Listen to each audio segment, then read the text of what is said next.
Welcome to Shadows at Dusk. Dusk is not the end. It's the doorway between two worlds. A place where stories slip through, quiet, cold, and true. You've entered that space now, and what follows is meant for you. Stay in the shadow.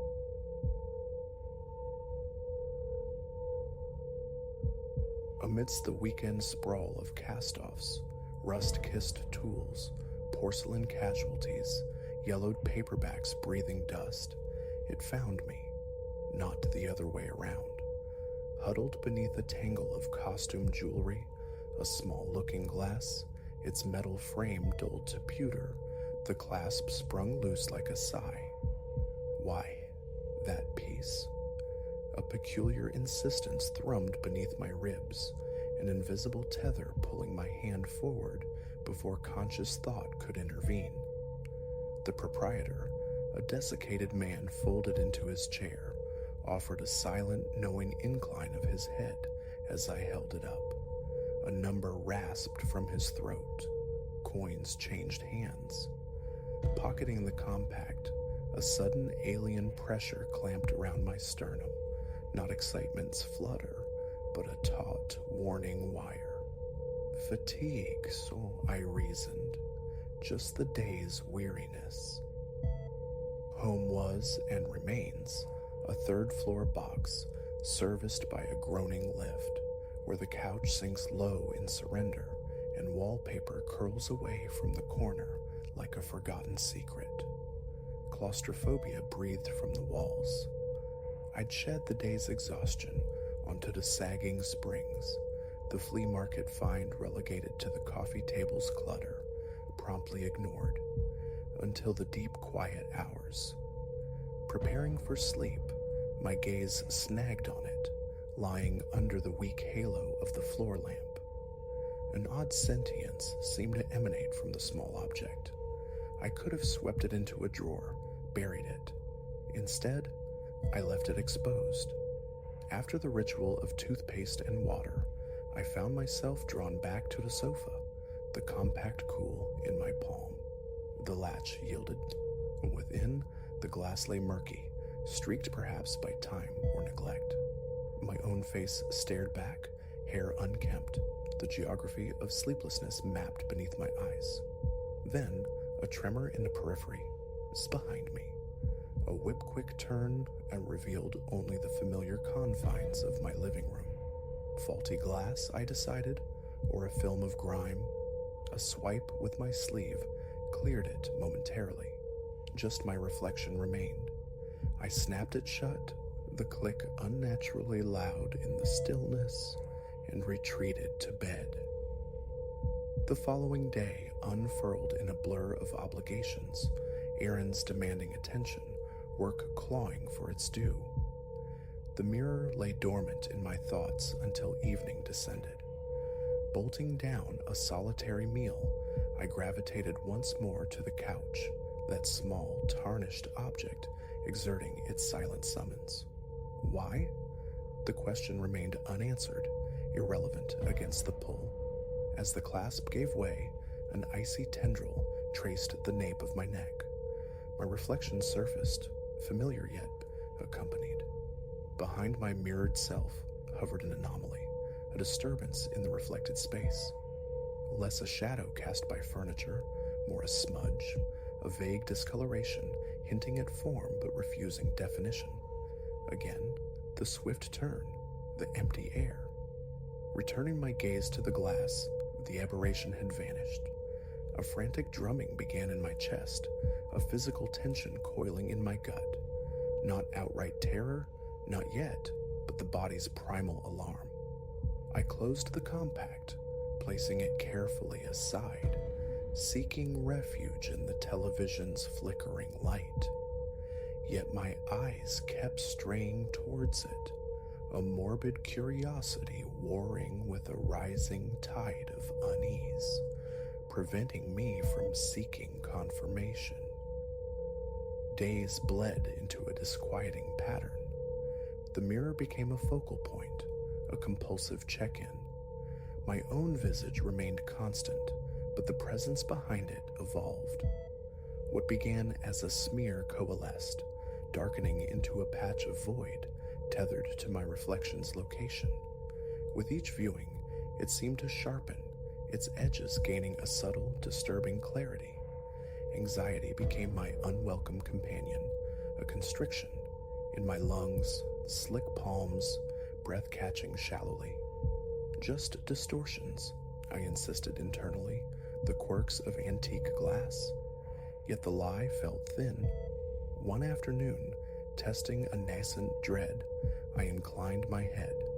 The shadow patch mimicked the motion, but with a sickening hesitation, a half-beat delay that sent shivers cascading down my spine. Enough. I banished the object to the cluttered darkness of a bedroom drawer, hoping distance would quell the rising panic. For a brief interlude, silence. Then, one evening, bathed in the artificial glow of my apartment against the night-slicked window pane, it returned. My reflection stared back, sharp and clear in the glass, and behind it, unmistakably, the smudge. It possessed height now, the rough contours of a human silhouette hovering just past my shoulder. A strangled gasp escaped me as I spun, muscles clenched, expecting intrusion. Only empty space greeted me. My heart hammered against my ribs like a trapped bird. Beads of sweat pricked my forehead. When I dared look back at the window, my reflection stood alone. I remained frozen, gulping air, the echo of its presence chilling the room. Panic propelled me to the bedroom. Fumbling, I retrieved the compact from its exile, forcing the latch there. Looming behind my reflected pallor, the shape solidified further. Within its indistinct mass, 2 points absorbed the light, darker concentrations, suggesting eyes, cold and fixed upon me. A violent revulsion seized me. I slammed the lid shut with trembling hands. Reaching for the phone felt instinctive, dialing Leo, seeking the anchor of a familiar voice. I spoke of stress, of pressure, skirting the impossible truth. His offer of drinks, of escape, met my inexplicable refusal. Was it shame, or a deeper fears of leaving, of what might happen in my absence? The apartment suddenly felt vast and porous.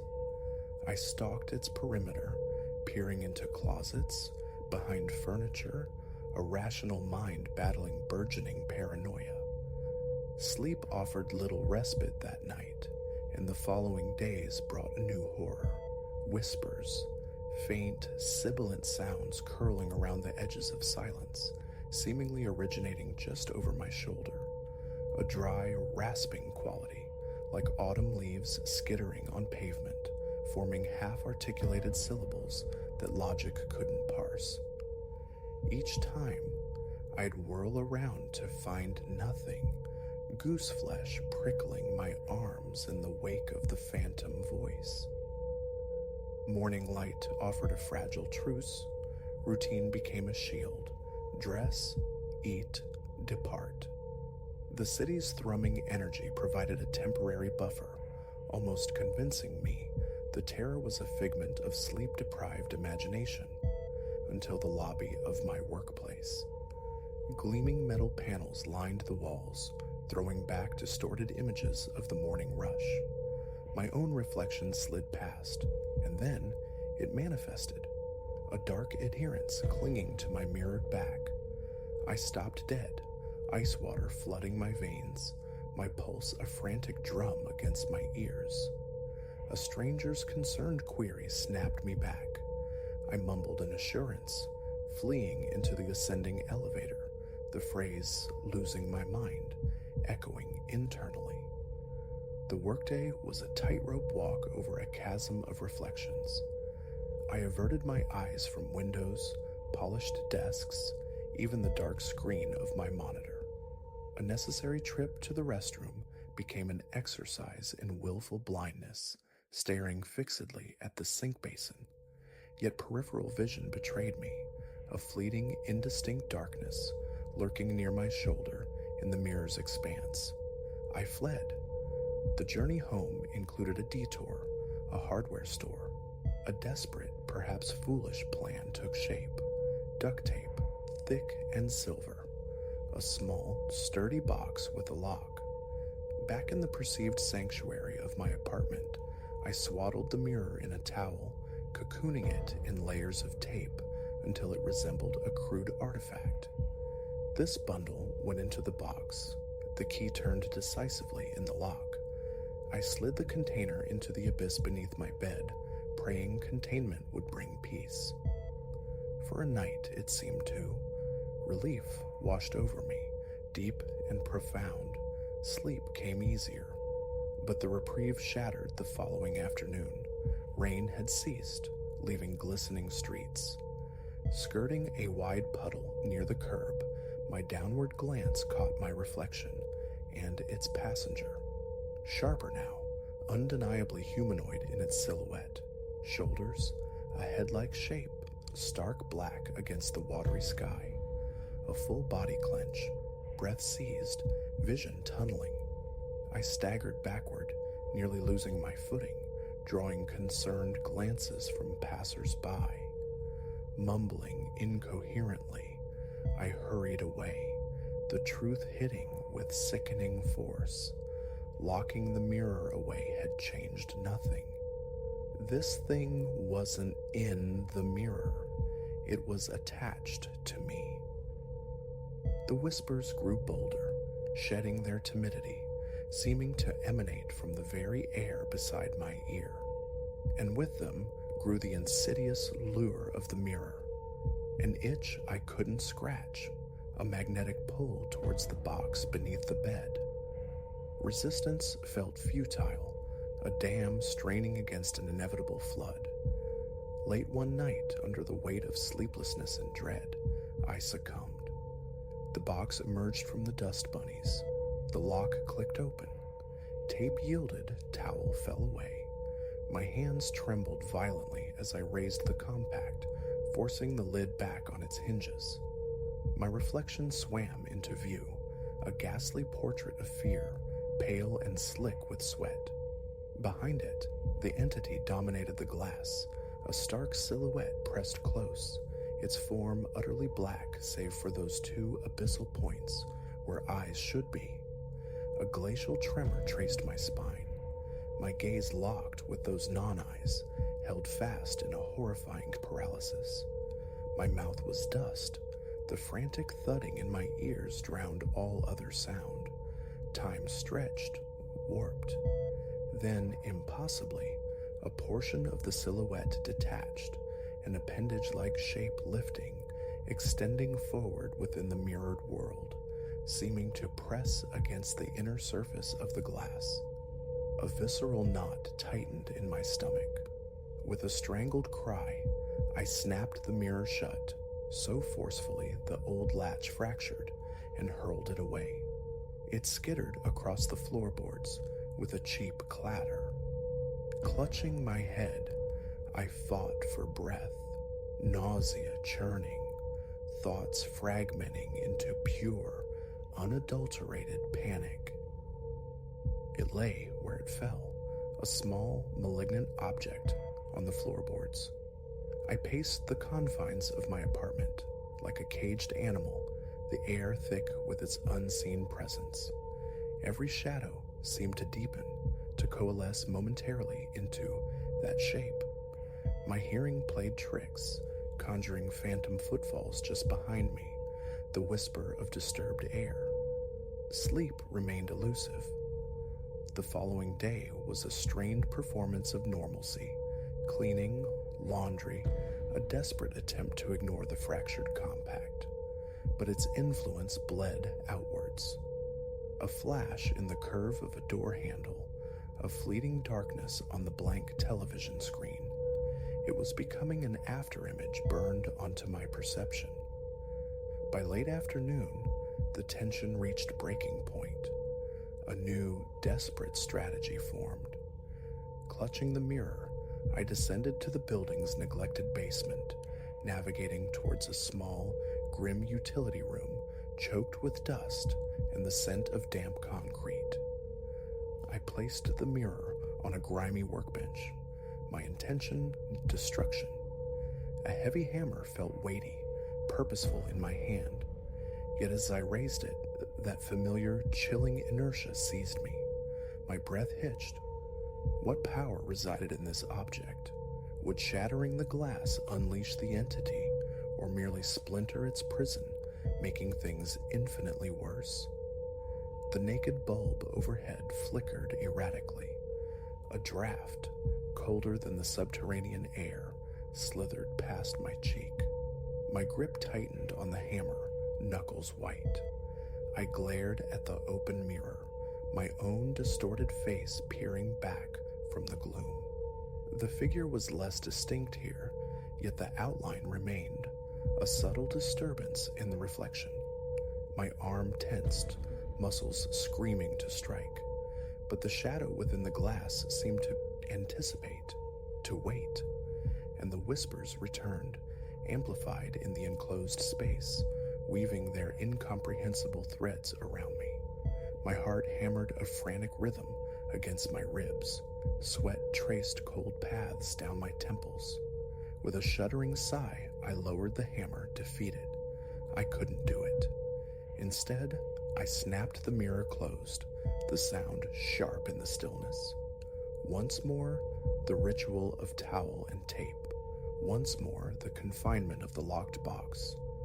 I shoved it deep behind a stack of broken chairs and discarded junk, leaving it entombed in the basement's suffocating quiet. Perhaps distance, true physical separation, would finally sever the connection. Back in my apartment, the shaking subsided, but the chill remained bone deep. That night, settling into bed, a dense knot of darkness flickered in the corner of my vision, just for an instant, perhaps a trick of the streetlights, before dissolving. My heart seized nonetheless. I lay rigid, staring into the shadows until my eyes burned, eventually succumbing to a shallow, dream-haunted sleep. The days since have been a descent. Phantom footsteps echo mine in the empty hallway. Reflections are unavoidable hazards. The glint of chrome, the sheen on a puddle, the black mirror of my phone screen. In each, fleeting glimpses of the shape persist, sometimes a mere suggestion, other times disturbingly solid. The sensation of being watched is constant, a prickling awareness that tightens my chest, dries my mouth, and sends jolts of useless adrenaline through my limbs, a primal urge to flee with nowhere safe to run. Lights burn through the night now. Music plays constantly, a futile attempt to mask the whispers that still occasionally slither through, meaningless syllables like grasping fingers at the edge of hearing, raising gooseflesh despite the noise. Exhaustion mounts with each dawn. A brief attempt at refuge at Leo's place proved futile. I caught the figure lurking behind my reflection in his bathroom mirror and fled, stammering excuses. So this is my reality, tethered to an entity that haunts my reflections. It doesn't speak in any language I know, only those unsettling susurrations, yet its intent feels terrifyingly clear.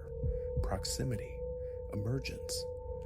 I feel it drawing nearer with every sighting, every cold patch behind my mirrored self.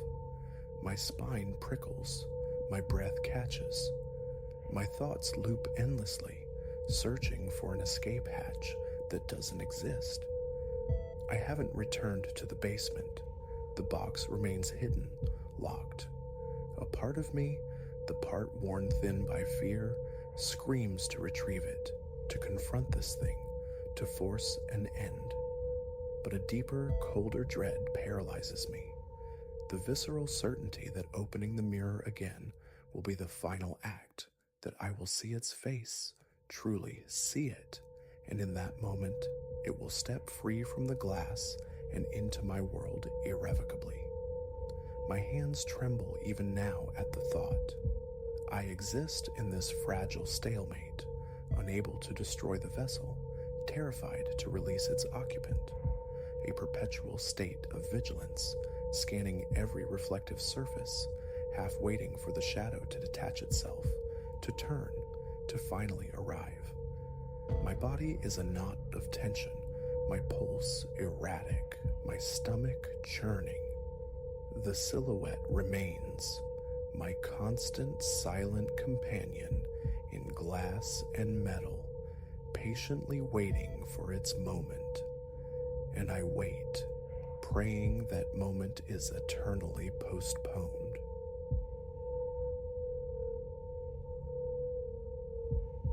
The first time its presence brushed against my senses, I chalked it up to phantoms conjured by fatigue. Night shifts, guarding skeletal structures miles from any charted road will do that, leech the certainty from your vision. But exhaustion offers no sanctuary from the events that followed, not the impossible tracks, not the vanished implements, not the creeping dread that sunk its teeth in and refused to let go. For 15 years, my nights belonged to the skeletons of nascent buildings, mostly urban sprawls, where the chief menaces were youths scavenging copper veins or the unhoused seeking refuge. This assignment, though, the Whispering Gorge Dam Initiative, nestled deep within serrated peaks, felt alien from the outset. 0 bars, no lifeline to the familiar buzz of civilization, save the crackle and hiss of an emergency band radio. The offered sum, a staggering threefold my standard rate, should have screamed caution. Its previous sentinel had vanished, no notice given, a mere fortnight into his tenure. Personal troubles, Mr. Thorne, the site foreman had mumbled, eyes avoiding mine. I didn't pry. Compensation was compensation. The inaugural week unfolded with deceptive calm. Arrive at dusk, exchange nods with the departing day shift, commence the solitary patrol. The site sprawled, a colossal undertaking, the concrete crescent of the half-born dam bisecting the valley, prefabricated offices huddled together, vast yards brimming with machinery and materials scattered across 20 acres of raw earth. Portable light towers stabbed the encroaching dark, casting stark geometric islands of luminescence separated by abyssal trenches of shadow. Beyond lay untamed wilderness. My ritual was ingrained. Perimeter walks every 2 hours, meticulous checks of the equipment corrals, monitoring the silent eyes of the cameras within the main trailer, ensuring the slumber of dormant engines, straightforward vigilance. That illusion shattered on the 8th night. My 2 a.m. circuit brought me near the eastern equipment yard. There, poised just within the stark fringe of Light Tower 3's glare, stood a silhouette, tall, perhaps nearing 7 feet, obscured by distance, merely a column of deeper black against the night's fabric. My heavy-duty flashlight leapt to my hand. Oi, secure sight. Identify yourself. No response, not a twitch, not a shift in posture. I advanced, the crunch of my boots on the gravel unnaturally loud in the stillness. Armed security, vacate the premises immediately. A necessary fiction, company regs forbade firearms, but one often potent enough. 20 yards distant now, still, that unnerving immobility. A prickle traced my spine. Something felt fundamentally wrong about its stance.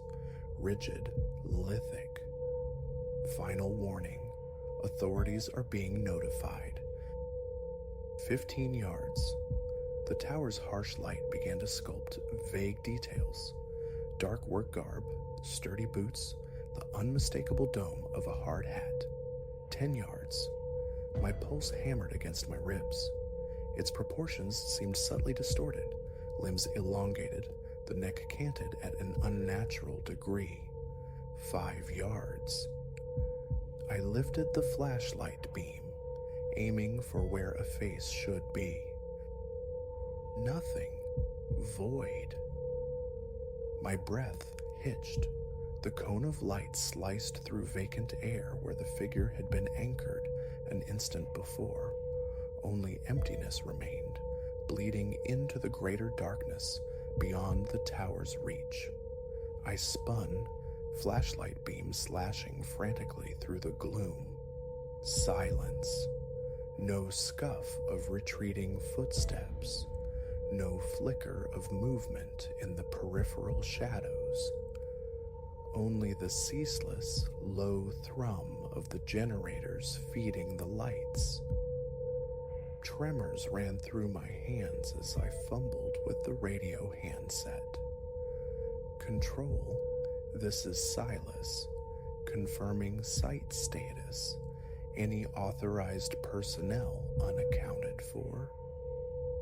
A burst of static, then the disembodied voice of dispatch. Negative, Silas. You're solo out there. Situation normal? A pause stretched. Affirmative. Just thought I glimpsed something. Tricks of the light, likely. I completed the round with heightened senses, probing every shadow twice. Nothing deviated from the norm. By the time dawn painted the peaks in bruised hues, I'd nearly reasoned the encounter away, a confluence of sleeplessness and suggestion. Then, entering the main office trailer to log out, I saw them, footprints. Large, heavy boot prints rendered in damp, dark earth, leading directly from the eastern yard to the office door. The mud glistened wetly, defying the arid conditions. No rain had fallen in over a week. I traced their path inside.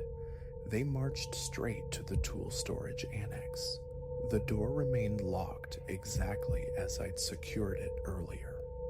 Yet upon opening it, a cold certainty gripped me. The interior, previously arranged with military precision per company mandate, was disturbed. Gaps yawned on the pegboard walls where tools had hung. A heavy-duty chainsaw, a pair of demolition hammers, a concrete cutter. Serious pieces of equipment, far too cumbersome for a single individual to spirit away undetected. I rewound the security footage. All 8 camera feeds thus displayed the same monotonous tableau, the empty, illuminated site, undisturbed throughout the night. No intruders, no anomalies, just the muddy tracks and the pilfered tools. I reported the discrepancy to Mr. Thorne upon his arrival. He absorbed the news without a flicker of surprise. Happened last month, he stated flatly, his gaze fixed somewhere over my shoulder. Month before that, too, always aligns with the new moon. Same specific tools vanish. They reappear after a few days, caked in muck and something else. Smells like decay. And you neglected to mention this when I signed on? My voice was tight. He offered a dismissive shrug. Would it have altered your decision? The urge to walk away then and there was potent. I should have yielded, but the lure of the pay, coupled with a newly kindled, unnerving curiosity, held me fast. I needed to comprehend what I had witnessed. Subsequent nights draped themselves in an oppressive quietude, too quiet. The familiar nocturnal chorus, the chirping crickets, the hooting owls had fallen silent. Only the mournful sigh of the wind through the gorge and the drone of the generators remained. Other minor strangenesses began to surface. The light towers would occasionally flicker in unison, despite their independent circuits. Tools migrated subtly from their designated spots. Even within the locked storage room, I knew I hadn't re-entered. Then came the scratching. I first detected it within the main office while reviewing the camera feeds. A slow, rhythmic scraping emanating from within the trailer walls, like claws seeking purchase. Placing a hand against the paneling, I felt faint vibrations. The instant my flashlight beam sought the source, silence resumed. This auditory haunting pursued me nightly, migrating across the site, echoing from within the portable latrines, beneath the chassis of equipment trailers, behind stacks of steel reinforcement bars, always ceasing just before I could isolate its origin. I initiated a new routine, photographing everything at the shift's commencement: tool placements, machinery positions, tire impressions in the dust, and comparing them meticulously at dawn.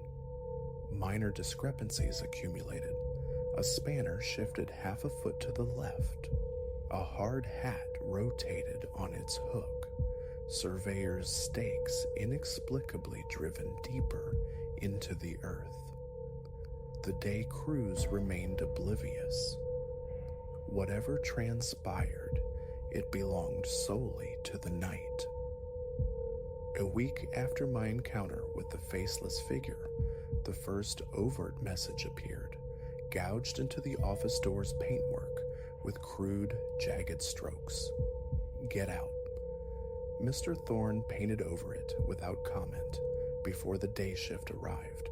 Another layer applied to the site's hidden history. 2 nights later, a second missive materialized, carved into the worn wooden handle of a shovel. We claimed this first.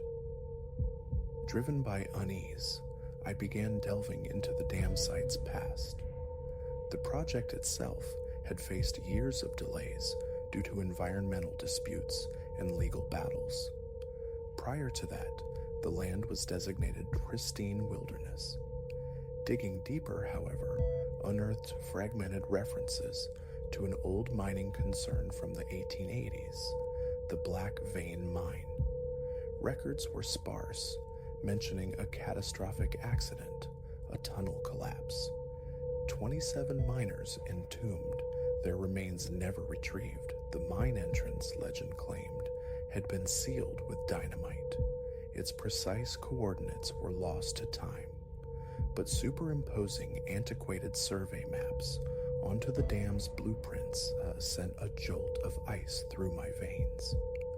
The Eastern Equipment Yard, the very spot where I'd first seen the figure, sat directly atop the estimated location of the lost mine shaft. I presented my findings to Mr. Thorne. He refused to engage, deflecting any historical concerns toward the distant corporate office. His hands, I noted, trembled slightly as he spoke. That night, the temperature plummeted, dropping 30 degrees within 10 minutes. A frigid wind howled through the gorge. The generators powering the light towers began to cough and sputter. One by one, sections of the vast site plunged into profound darkness as the lights failed. I was mid-round when the blackness swallowed the nearest tower. The backup batteries, designed for such failures, remained inert. My flashlight beam, usually a reassuring blade of light, seemed feeble, struggling to penetrate the oppressive dark. Then I heard it. Footsteps crunching on the gravel directly behind me. Heavy tread, slow, deliberate. I whirled around. Empty darkness greeted me. Yet the footsteps persisted, circling me now, drawing inexorably closer. My wavering beam snagged on movement, figures coalescing from the deepest shadows, 6, 7, perhaps 8 of them, clad in antiquated mining attire, all unnervingly tall, their limbs possessing an unnatural length. Hard hats obscured their faces, tilted down in shadow. They formed a silent cordon around me, just beyond the effective reach of my light. Utterly still, not breathing, simply standing there, heads cocked at impossible broken angles. My radio crackled violently. Through the escalating static, a chorus of voices emerged, speaking in chilling unison, a gravelly, resonant drone. This ground is ours. These tools are ours. The deep dark below receives us. The static surged, engulfing the voices, swallowing all other sound. My flashlight flickered once, twice, then died. Absolute darkness descended, then movement, the collective crunch of many boots on gravel closing in. I ran, blindly, desperately, stumbling over unseen obstacles, tripping on loose rebar. Behind me, the footsteps maintained their steady, unhurried pace, never gaining, never falling back, simply following. I reached the main office trailer, slammed the door, fumbled the lock, snatched the emergency flashlight from the desk. Its beam stabbed through the interior, illuminating the windows. They stood outside, each one, motionless, silent. Their hard hats were now tilted back, revealing faces that were nothing but gaping black maws filled with jagged tombstone teeth. The scratching erupted anew, not from the walls this time, but from beneath the floorboards. Louder, frantic, vibrating through the soles of my boots. The entire trailer shuddered. Cracks spiderwebbed across the cheap flooring.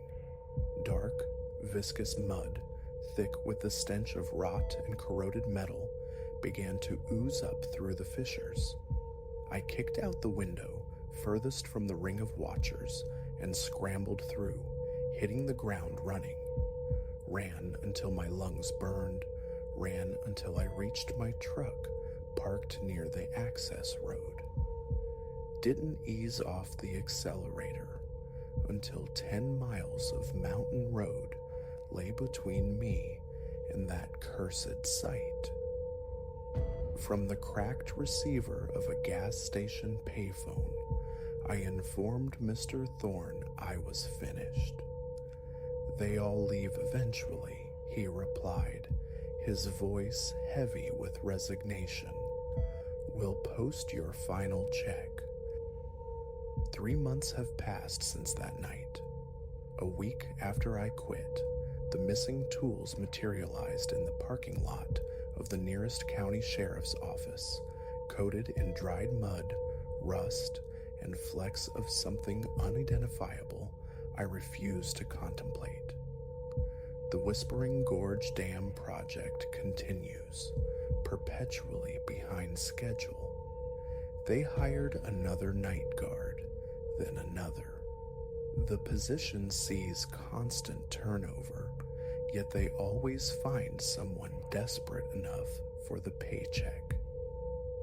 Sometimes, the thought of returning surfaces, not for the money, but from a morbid compulsion to understand what they are, what drives them, why they permitted my escape, when those long-dead miners were granted none. Then the image of those faces, those abyssal voids lined with teeth, floods my memory, and the second message echoes. We claimed this first. Perhaps, in some way beyond mortal comprehension, they remain, still diligently working their subterranean claim, still utilizing their borrowed tools, still walking their endless rounds in the deepest hours of the night. Some mysteries, as I tell myself, are best left undisturbed.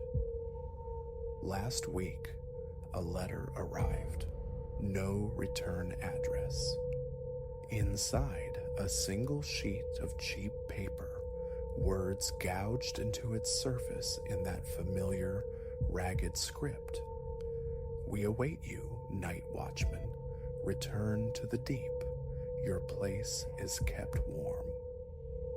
I incinerated the letter, relocated shortly after, but sometimes, late at night, faint scratching sounds seem to emanate from my own walls, and occasionally, when glancing out my window into the pre-dawn gloom, I spot fresh boot prints in mud that has no reason to be there.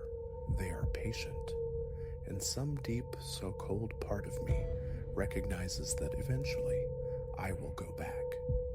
That's the insidious nature of the deep dark. It burrows into your mind, settles beneath your skin, and never truly relinquishes its hold. For now, though, I embrace the daylight hours, working mundane jobs in the city's glare. I actively suppress thoughts of what traverses the night rounds at Whispering Gorge, or why the dam's completion recedes ever further into the future, or how many more souls will be cycled through that nocturnal vigil before the project concludes, if it ever does. Certain places resist being tamed, certain grounds refuse disturbance, and some shifts, I firmly believe, were never meant for the living. That's the narrative I cling to. It helps me find sleep on most nights.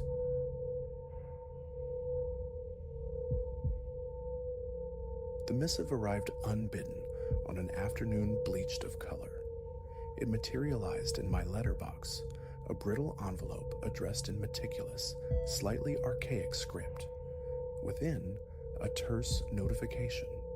I, Elara Vance, was the beneficiary of an inheritance, a secluded alpine chalet bequeathed by relatives so peripheral they were less memory than rumor. That branch of the family tree had withered from my awareness years ago, a faded echo I'd never sought to amplify. Yet the document was unequivocal. Ownership of this remote structure, nestled in mountains I'd never laid eyes on, was mine. Curiosity, perhaps, or the pragmatic notions of a swift sail spurred me. Whatever the catalyst, a bag was packed, the car pointed towards unfamiliar horizons. I reached the place as the sun bled behind jagged peaks, staining the sky a bruised twilight. The air bit sharp and cold against my skin.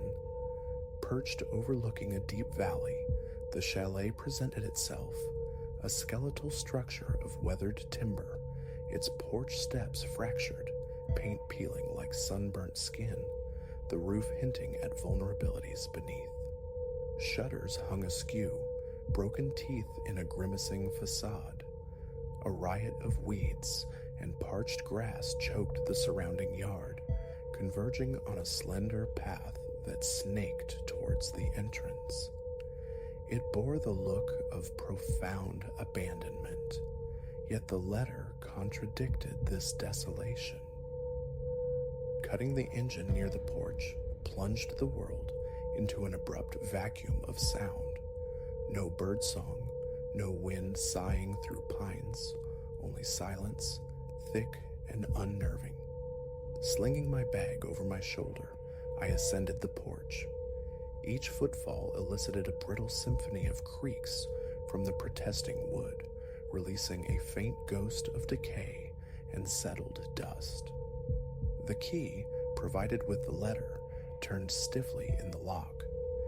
The door yielded with a reluctant groan, catching halfway, demanding a firm shoulder shove before granting passage. Inside, gloom reigned, softened only by the weak light filtering through grime-streaked windows. My hand swept the wall, finding a switch. A solitary overhead bulb flickered to life, casting a sickly yellow glow down a narrow hallway. Water stains mapped the walls like ancient continents. The air hung heavy with the scent of dampness. My boots disturbed the fine layer of dust coating the floorboards, leaving distinct prints. Then a jolt. Other footprints marred the dust, recent ones. An alien signature trailing away towards a room off to the right. Following this unsettling trail led me into what appeared to be a living area. A stone fireplace occupied one corner, its cold maw choked with gray ash. Opposite, a threadbare sofa slumped, flanked by scattered armchairs. The footprints advanced into the room's heart, terminating abruptly near the hearth. A prickle traced my spine as I stooped, examining the disturbed dust. Someone, or something, had stood precisely there, but no prints led away. A knot tightened low in my gut. I deposited my bag on the sofa, coaxed a little more illumination from reluctant fixtures, and began a tentative circuit of the room.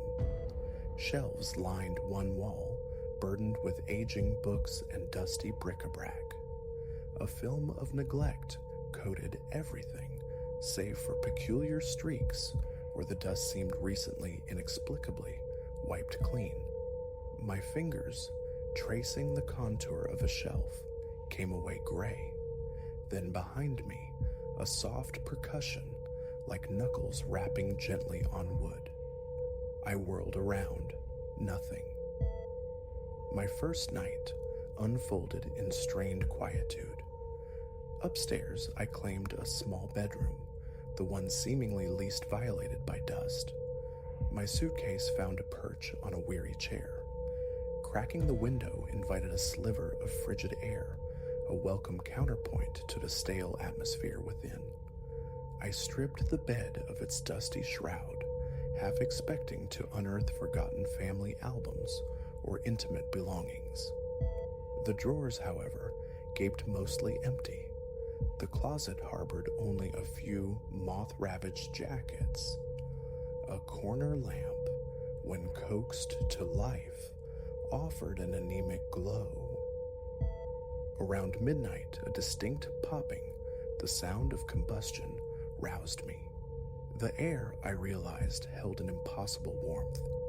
Sitting bolt upright, heart hammering against my ribs, mouth suddenly dry, I scanned the room. A faint, unsteady luminescence pulsed from downstairs. Flashlight gripped tight, I crept onto the landing and descended the groaning stairs. The glow emanated from the living room. Turning the corner, I froze. Flames writhed merrily in the fireplace I had left cold and empty. The logs within looked freshly stacked. Heat radiated outwards, kissing my face. A quick inspection of the floor revealed the earlier footprints had vanished, replaced by fine ash and wood splinters near the hearth. A phantom arsonist had been at work. My hands trembled slightly as I took up the poker, stirring the embers, seeking some rational explanation that refused to surface. After minutes spent watching the hypnotic dance of the flames, I retreated upstairs, leaving my bedroom door ajar, sleep now a distant prospect. Morning found me stiff-necked, head throbbing dully. The living room fire had consumed itself, leaving only cold ashes. Stepping outside, the mountain panorama, illuminated by the rising sun, offered a stark, breathtaking beauty that felt almost mocking against my internal disquiet. There were no signs of forced entry, no shattered panes, no tampered locks beyond the front door I myself had opened. I resolved to spend the day methodically exploring the chalet, hunting for clues to the unsettling intrusions. The dwelling comprised 2 floors and a small cellar.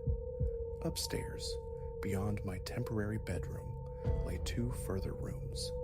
One functioned as a study, containing a desk littered with brittle testaments to past transactions, property lines, deeds bearing ancestral whispers of names I dimly recognized from childhood anecdotes.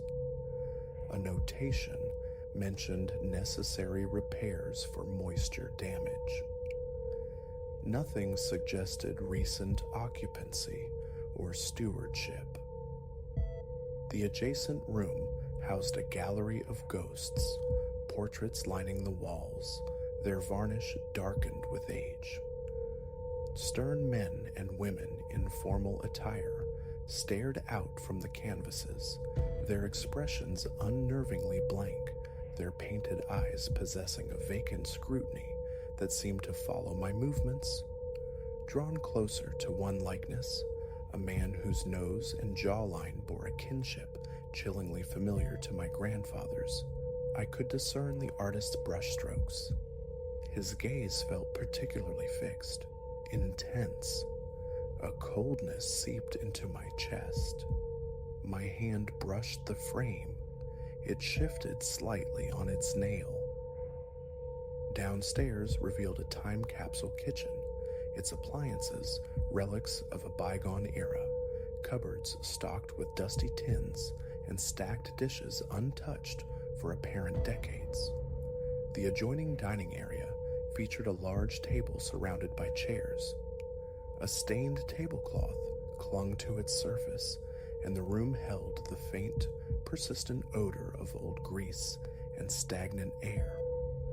My gaze snagged on a single chair, pulled out from the table, askew as if recently vacated. The familiar tension coiled again in my chest. As afternoon shadows began to lengthen, the urge to flee warred with a stubborn compulsion to remain. This place, strange and unsettling as it was, constituted my inheritance. More than that, a burgeoning need to understand its secrets had taken root. Perhaps it was merely squatters, or my own frayed nerves exaggerating shadows. Before yielding to the encroaching dusk, I decided to inspect the basement. The door, near the kitchen, groaned open, releasing a musty, subterranean breath. A single bulb illuminated the descending stairs. The cellar wasn't large, a workbench cluttered with dormant tools, crates stacked against damp concrete walls. My flashlight beam swept across the floor. No footprints here, but a row of metal hooks suspended from the ceiling beams caught my eye, perhaps for curing meats. In a corner lay more boxes, labeled with dates and familiar family names. Opening a couple revealed a cache of relics, faded photographs, bundled letters, dusty keepsakes from forgotten lives. Flipping through them, an uneasy weight settled in my stomach. Each item felt like a thread pulling me back towards people I barely knew, their faces staring impassively from the brittle paper, sharing that same distant, silent regard. I lingered below longer than intended. By the time I resurfaced, the sun was dipping low once more. I forced myself through the solitary ritual of preparing a meal, a can of soup heated over a sputtering stove burner that took several attempts to ignite. I ate standing, leaning against the kitchen counter, straining to catch any sound beyond the chalet's inherent groans and sighs. The quiet felt profound, watchful. That evening, I lit candles in the living room, the overhead bulb's flicker having become intolerable. Seated on the sofa, I watched the candlelight throw exaggerated dancing shadows across the walls. My eyes kept returning to the empty fireplace, a shiver tracing its path down my spine as I recalled the previous night's impossible fire. I resolved to stay awake, vigilant. Around 9, a furtive rasp sounded near the front door. My heart leaped.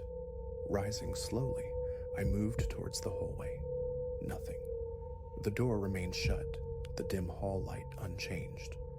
Then, from above, a low creak, the distinct sound of weights settling on a loose floorboard. Fists clenched, I tilted my head back, half expecting a face to peer down from the landing's shadows. Only darkness met my gaze. My pulse throbbed in my ears. Ascending the stairs, each step groaned its protest. Reaching the upper hallway, I felt a distinct chill draft. The door to the portrait room stood slightly ajar, though I was certain I'd closed it. Inside, the painted figures maintained their silent watch.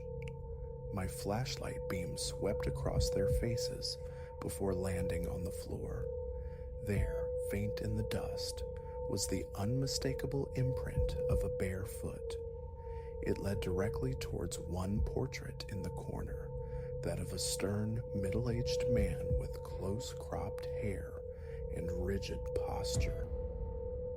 My stomach twisted as I approached. The footprint ended precisely at the wall beneath the painting. Reaching out, my fingers brushed the frame's lower edge. It tilted forward, revealing a dark cavity behind it, a hidden compartment. Swallowing hard, I pushed the portrait fully aside. Nestled within lay a leather-bound journal and a minuscule key dangling from a length of twine. The journal's cover felt stiff, cold to the touch. Flipping through its pages revealed a tremulous script detailing family secrets, oblique references to archaic traditions, and recurring mentions of what the writer termed the family's debt. One line leaped out: "He must return here when the time is right." My hand began to shake anew. Pocketing the journal and the key, I heard another creak from the hallway. The door to the adjacent room seemed to shift slightly, as if nudged by an invisible current. Staring at it, heart pounding, I forced myself away. I needed air. Hurriedly descending the stairs, I stepped onto the front porch. The night air was sharp, invigorating. My breath plumed in ragged bursts as I gazed at the dark silhouettes of the mountains. Thoughts raced. Who lit the fire? Whose footprints marked the dust? What did the journal mean by debt, by return? The chalet felt disturbingly alive, sentient almost. No nocturnal animal sounds reached me, no distant lights hinted at neighbors. Just me and the unsettling weight of the house exhaled behind me. After several minutes composing myself, I retreated inside, locking the door, methodically checking the windows. Back in the living room, I tried to regulate my breathing. The candles had burned low, casting a guttering light. Retrieving the journal, I opened it again. Its pages whispered of clandestine family gatherings, concealed documents, and cryptic allusions to a vigilant presence within the chalet itself. The author chronicled hearing footsteps, disembodied voices, witnessing furniture move inexplicably. He wrote of an old promise, an ancestral pact demanding fulfillment. I sat immersed in this chilling legacy, my pulse gradually steadying. Then, a visceral scrape dragged across the floorboards directly above me. It sounded unmistakably like a heavy chair being pulled across wood. I shot to my feet, nearly upsetting a candle. Flashlight in hand, I bolted upstairs again, calling out, "Is anyone there?" My voice sounded thin, swallowed by the corridors. Silence answered. In the study, the chair wasn't where I'd left it. It now sat squarely in the middle of the room, facing the doorway. Dust coated its seat, but the floor beneath showed signs of recent disturbance, a deliberate displacement. Backing slowly out of the room, I decided my explorations were concluded for the night. Retreating to my bedroom, I shut and locked the door, placing the journal on the bedside table, the small key tucked beneath my pillow. Lying in bed, I stared at the ceiling, every creak and settling groan of the old house snapping me to attention. My mind replayed the images, the footprints, the hidden compartment, the journal's ominous words. Sleep, when it finally came, was a shallow, restless thing. By the third night, the tension within the chalet had become a palpable entity. Objects shifted position with greater frequency. Doors I knew I'd closed stood open. Footsteps echoed from empty rooms. The fireplace rekindled itself at unpredictable hours. I existed in a state of heightened alert, startling at the slightest sound, perpetually chilled despite the occasional unnatural warmth. It felt less like being haunted and more like being observed, assessed by a sentient awareness permeating the very structure. Faint whispers seemed to curl at the edge of my hearing, too indistinct to decipher, perhaps imagined, perhaps not. Passing the portrait gallery became an exercise in controlled dread. Their collective gaze felt like a physical weight. I kept the journal near, rereading passages, searching for understanding. One entry spoke of a summons. Those who inherit must answer the call. What call? The words remained opaque, but the certainty that I was not alone here solidified into cold fact. Something wanted my attention, its methods growing bolder. On the fourth night, deep into the small hours, around 2, I was wrenched from sleep by the sound of my bedroom door rattling. The knob turned, slowly, deliberately. The lock held. I sat bolt upright, heart slamming against my ribs, frozen. After a few tense seconds, the rattling ceased. Then distinctly I heard light footsteps retreating down the hallway. In that moment, the chilling realization struck. This presence was no longer confined to suggestion and shadow. It was here, tangible, right outside my door, testing the boundary. I remain in this chalet. A strange tether seems to bind me here, a sense that leaving without deciphering its purpose is impossible. The nights intensify, each dawn revealing fresh evidence of the unseen occupant, a misplaced object, a newly disturbed patch of dust, the lingering scent of wood smoke where no fire was lit. The floorboards sigh under phantom weight. The portraits watch. Fear is a constant companion, yet the presence doesn't feel entirely malevolent. It feels expectant, as if the chalet itself holds its breath, waiting for me to comprehend some vital, unspoken truth. What that truth is, I don't yet know, but I have the unnerving conviction that this house, my inheritance, will not release me until I do.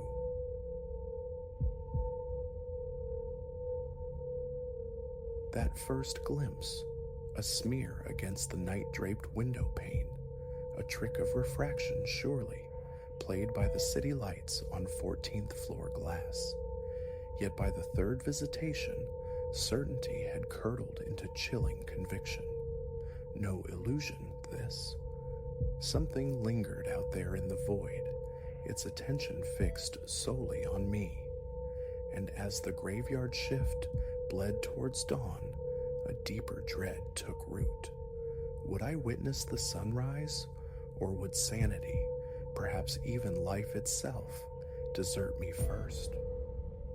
My name is Elias. For half a year now, the nocturnal hours at Sterling Fiscal Solutions have been my domain. Data entry, endless filing, the unglamorous vertebrae of a corporate behemoth. But the wage keeps the wolves from the door, and the quiet hum of the sleeping city suits my solitary nature. The office occupies the 14th story of a glass and steel colossus thrusting skyward from the downtown core. By day, a frantic hive. By night, a tomb swept clean. I clock in around 10, usually crossing paths with the departing cleaners. Come 11, the vast expanse is mine alone, serenaded only by the thrum of servers and the mournful cry of a distant siren. I'd found a strange peace in this isolation until 3 nights passed. It was deep in the spectral hours, near 2, when the world outside holds its breath. Lost in the stultifying rows of a spreadsheet, a flicker of movement snagged my periphery. My gaze lifted, drawn to the immense, floor-to-ceiling windows framing the city's indifferent glitter, and froze. Suspended in the obsidian dark hung a face, pallid, almost luminous, its eyes twin coals burning through the glass, through me. I blinked violently, convinced fatigue was conjuring phantoms. Looked again, nothing. A shaky laugh escaped me. "Rein it in, Elias," I chided, rubbing tired eyes. "That cheap energy drink's pickling your brain." Work beckoned, but a disquiet, cold and heavy, had settled in my gut. Every few minutes, my gaze drifted involuntarily back to the window, half dreading, half expecting its return. The subsequent night passed without incident. Relief washed over me. Exhaustion, I reasoned, had merely painted specters onto the canvas of the night. But the third night shattered that fragile peace. I was in the break room, captive audience to the ancient coffee machine's sputtering death throes as it dispensed its murky approximation of caffeine. My eyes drifted upwards, absently, towards the small window set high above the sink. And there it was, the face, sharper this time, undeniably real. Hollowed cheeks, sunken features, and those same terrible piercing eyes. I staggered back, a strangled gasp escaping me, my heart slamming against my ribs like a trapped bird. The mug tumbled from nerveless fingers, exploding against the worn linoleum. When raw courage finally propelled my gaze back to the glass, emptiness greeted me. But the imprint remained, seared onto my retinas. Not light, not imagination. Something watched. Calling security felt futile. Yes, hello? There's a disembodied face floating outside the 14th floor? They'd dispatch a wellness check, not backup. This burden was mine. The remainder of that shift became a tightrope walk over an abyss of paranoia. Every shadow writhed, so every reflection in the dark glass held a potential threat. I cranked the overhead lights to their fiercest glare, hugging the interior walls, avoiding the windows as if they radiated poison. When the first tentative rays of dawn finally bled through the glass, I fled the building like a man pursued.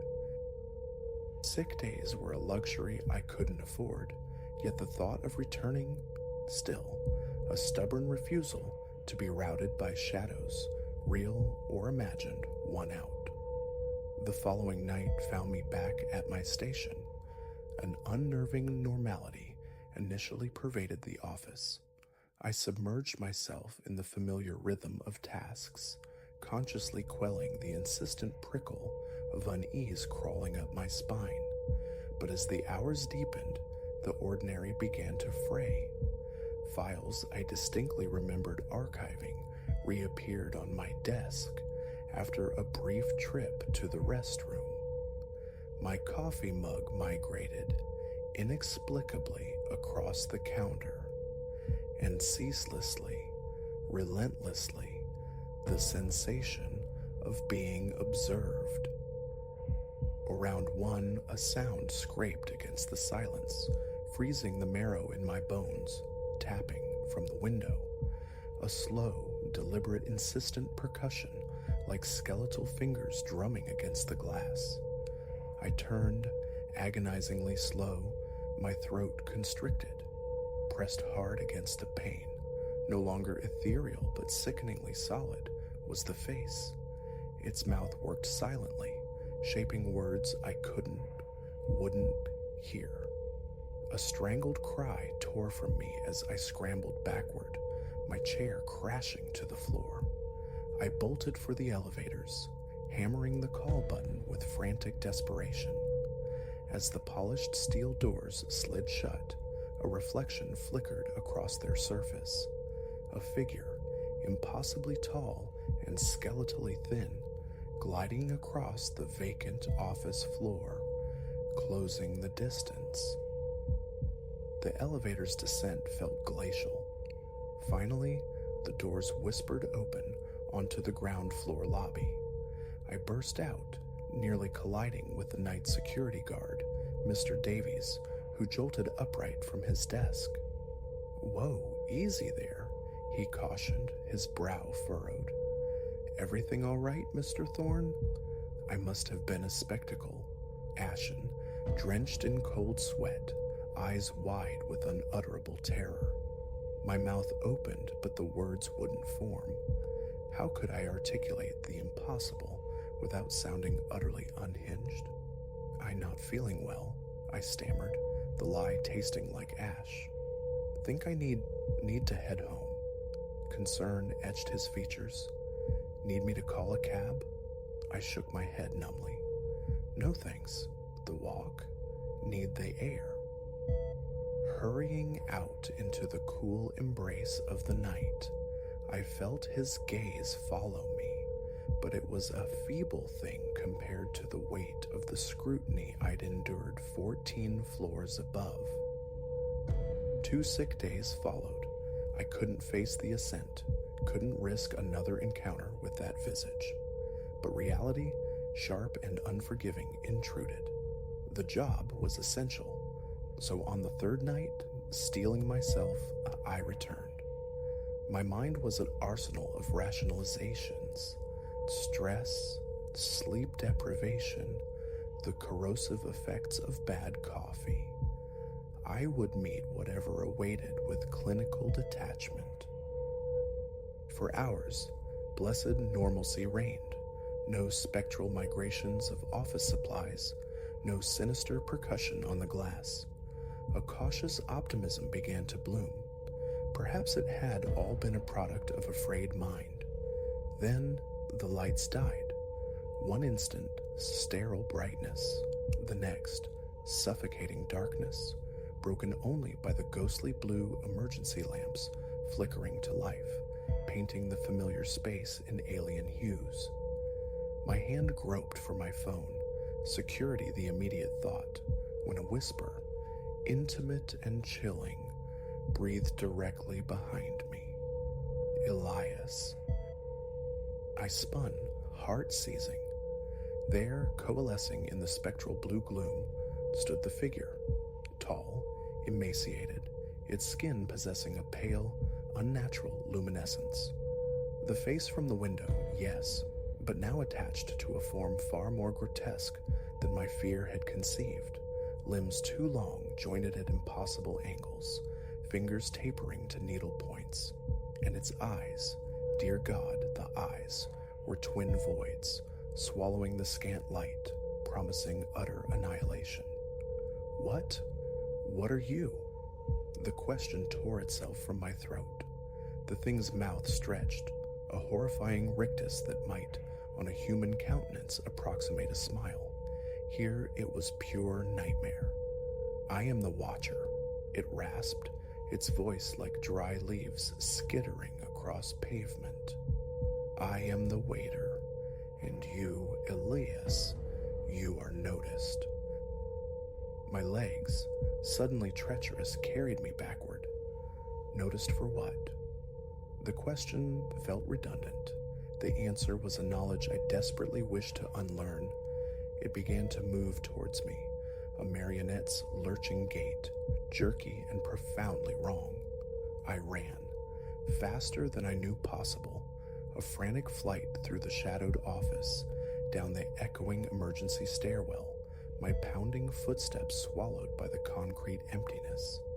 Behind me, gaining that desiccated whisper, pursued, "You cannot flee, Elias. You belong to me now." I erupted from the building into the indifferent city night, not daring to pause until blocks separated me from the glass tower. Only then did I risk a backward glance. The skyscraper pierced the darkness, monolithic and silent, and there, framed in a 14th floor window, a pale face observed my retreat. I never returned. Resignation tendered via email, a new job secured, one strictly confined to the reassuring sanity of daylight hours.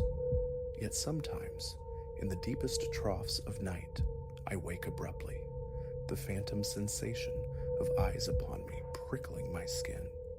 And peering out my bedroom window into the shadowed street beyond, I sometimes fancy I see it, a familiar, pallid face watching from the darkness opposite. What it was, what it desired, remains a terrifying enigma. Was it truly sentient, or merely a shared psychosis born of isolation and exhaustion?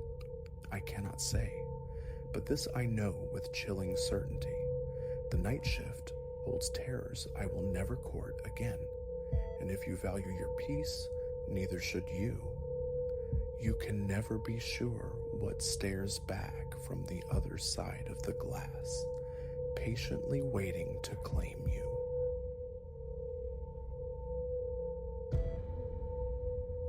These woods, this sprawling cathedral of bark and leaf, had always been Elias's refuge, a place where silence spoke volumes and solitude was a balm. Yet on that day, a day bleeding into dusk as the sun bled out behind the serrated line of pines, painting the undergrowth in hues of bruise and ember, he stumbled, not merely over root or stone, but across a threshold into a reality contorted, forever warped by what he found nestled in the forest's deepest, most secretive heart. There, where the air hung heavy, thick with the perfume of rot and ages forgotten, lay the reliquary. And Elias, with a single, ignorant touch, roused a slumbering virulence, an ancient malice that had steeped in the earth, awaiting a fool.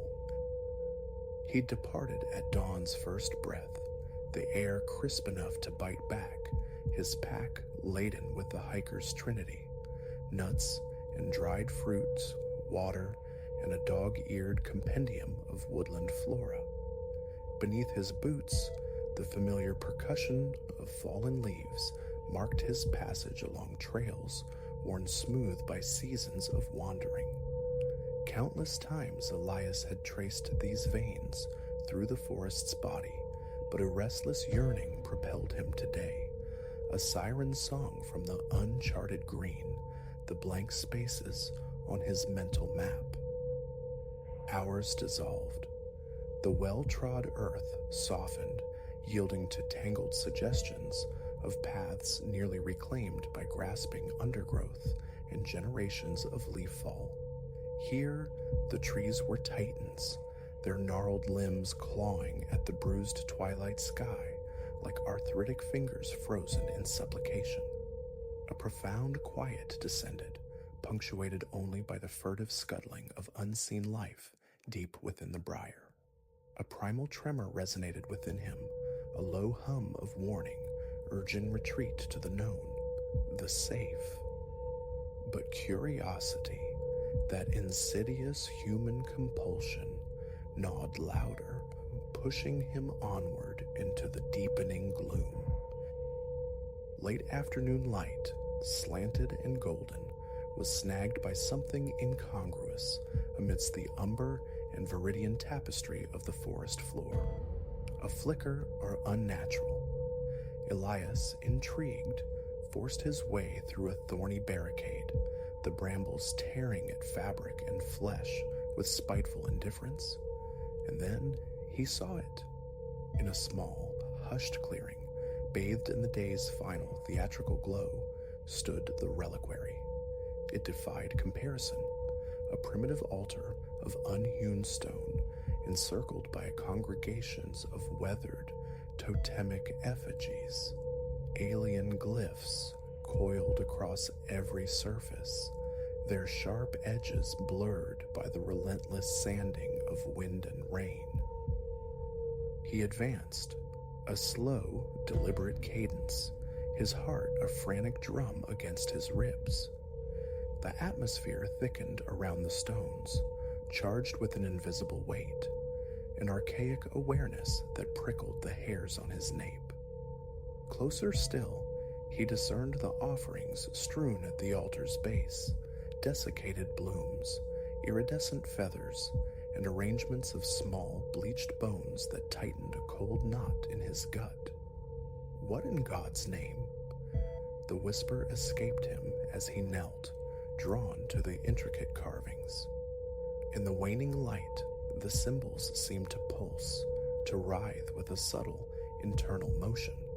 He blinked, rubbed his eyes, convinced of trickery, yet the illusion persisted, hypnotic, drawing him nearer despite the rising bile of dread.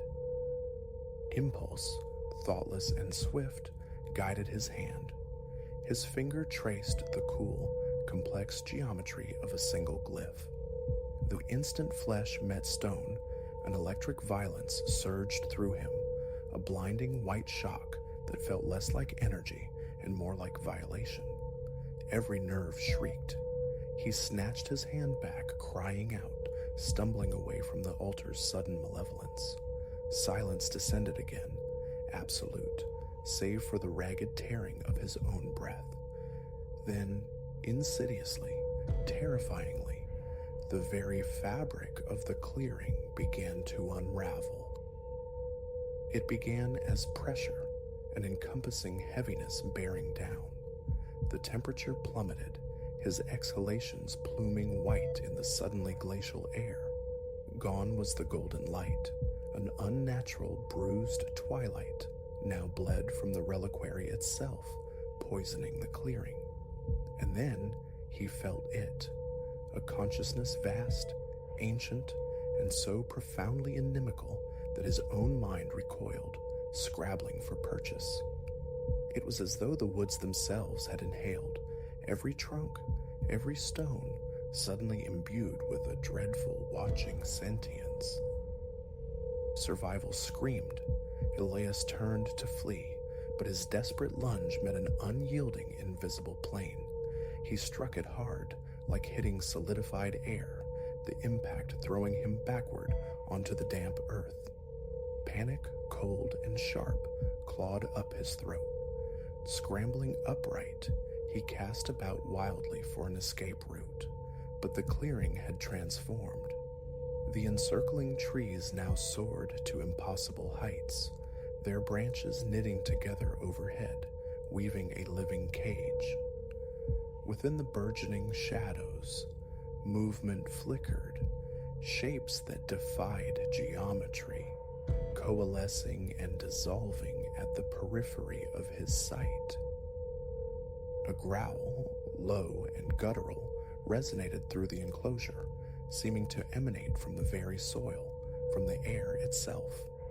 Elias spun, searching for a source, finding only the silent, brooding reliquary at the clearing's heart. "Hello?" His voice was a thin, trembling thread. "Is someone there?" Another growl answered, closer now, intimate. He felt a phantom heat, like fetid breath upon the back of his neck. Whirling, he found only emptiness. His heart was hammered, a frantic bird trapped within his chest. He retreated slowly, eyes darting between the shifting, deepening shadows. "Please," he breathed, unsure what entity he supplicated, "let me leave. I'm sorry, I didn't mean—" A laugh, cold and brittle as freezing water, shattered the stillness, dripping with ancient mockery.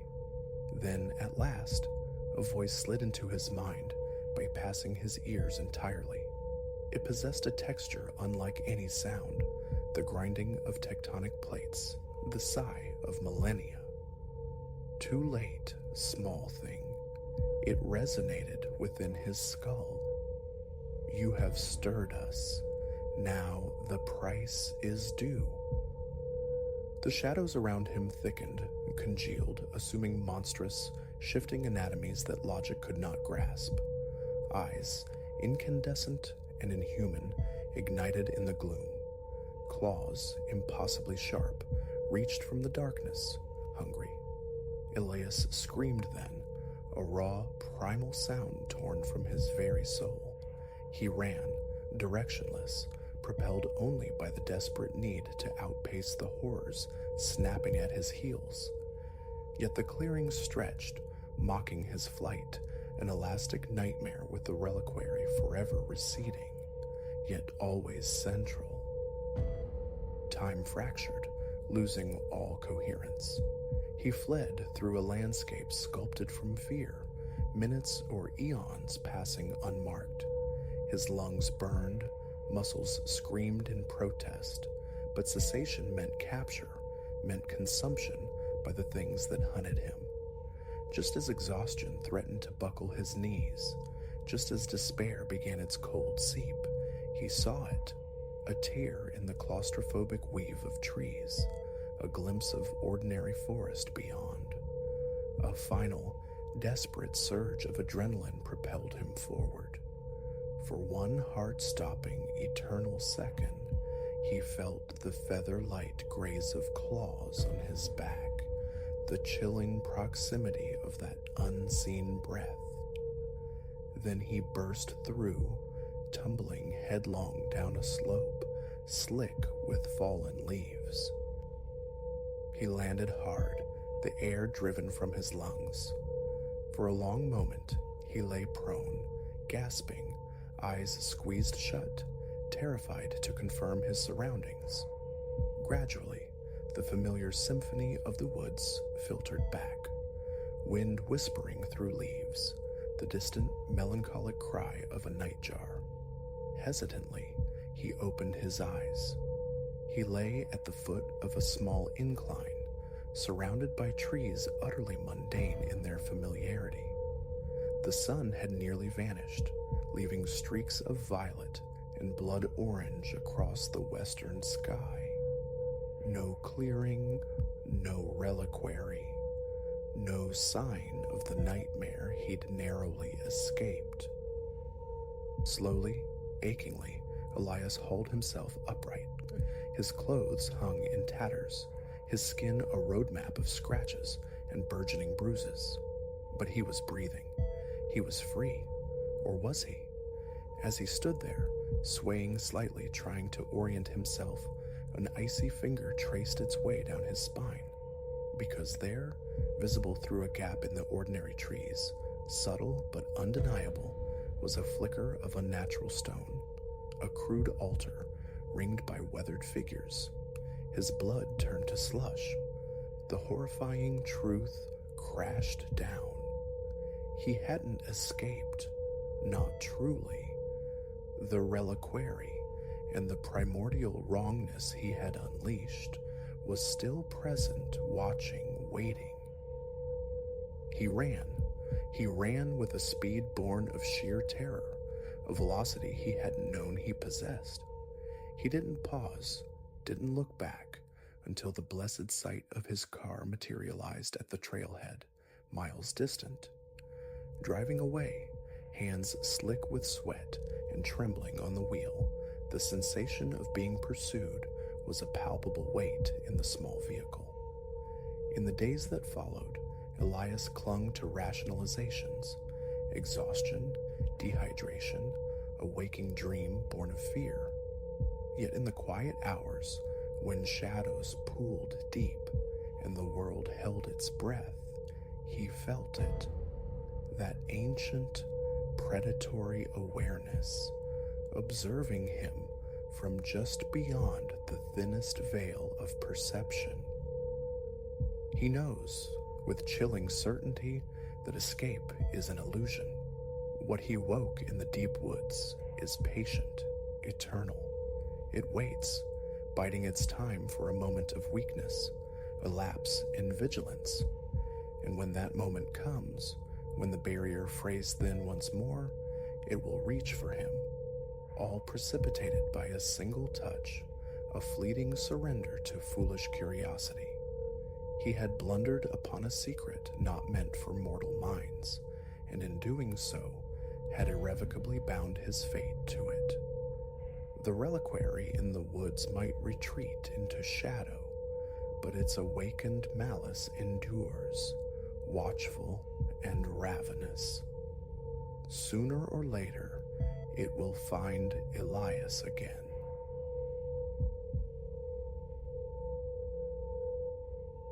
The instant their pupils dilated, swallowing the light, I understood the precipice we teetered on. What commenced as just another Tuesday bleed-out at Finnegan's wake, my begrudging sanctuary, unspooled into a phantasmagoria of dread destined to shadow my waking thoughts forever. Had I only heeded the low thrum of anxiety in my own chest, bolted the doors against the encroaching night, perhaps the abomination that bloomed within those walls could have been averted. Silas, that's me. For nigh on 10 years, I've poured libations and wiped away sorrows behind this scarred mahogany counter. Finnegan's is a hole, undeniably, but it's our hole. The lifers who haunt its stools feel akin to mismatched kin and the sporadic flare-ups of drunken belligerents. Manageable, or so my foolish confidence whispered, right up until that particular twilight. A Tuesday, typically the graveyard shift of the week. The Mets game droned from the corner television, a flickering blue ghost illuminating the glum faces of a few stalwarts nursing their loggers, muttering curses at the score. I was polishing the bar top to a dull sheen, only half attuned to old Gus's rambling dissertation on chemtrails when the front door groaned open. The quartet that slipped inside immediately snagged the frayed edges of my nerves. 3 men, 1 woman, draped in obsidian fabrics that seemed too sharp, too deliberate for our establishment's comfortable decay. They moved with an unnerving synchronicity, gliding into a shadowed booth at the far end without uttering a syllable. My gaze snagged Clara's as she cleared a nearby table. She offered a minute lift of her shoulders, a silent echo of my own bewilderment. Tugging my apron straight, a familiar ritual suddenly feeling inadequate, I navigated the worn floorboards toward them. Evening, I offered, stretching my lips into the practiced rictus of a welcoming barkeep. What finds you thirsty tonight? No immediate reply. Instead, 4 heads swiveled as one, their faces unnervingly smooth, like masks waiting for expression. A prickle of cold traced its way down my spine, but habit held me steady. Finally, the woman spoke, her voice toneless, utterly vacant. 4 glasses, your cheapest red. A curt nod from me, battling the knot tightening in my gut, right away. Retreating toward the bar, I felt their collective stare as a physical pressure on my back, tracking my every step. My hands betrayed me, trembling as I poured the cheap vintage, ruby drops staining the counter like omens. Silas? You all right there, son? Old Gus squinted at me over the rim of his spectacles. Look like you swallowed a bad oyster.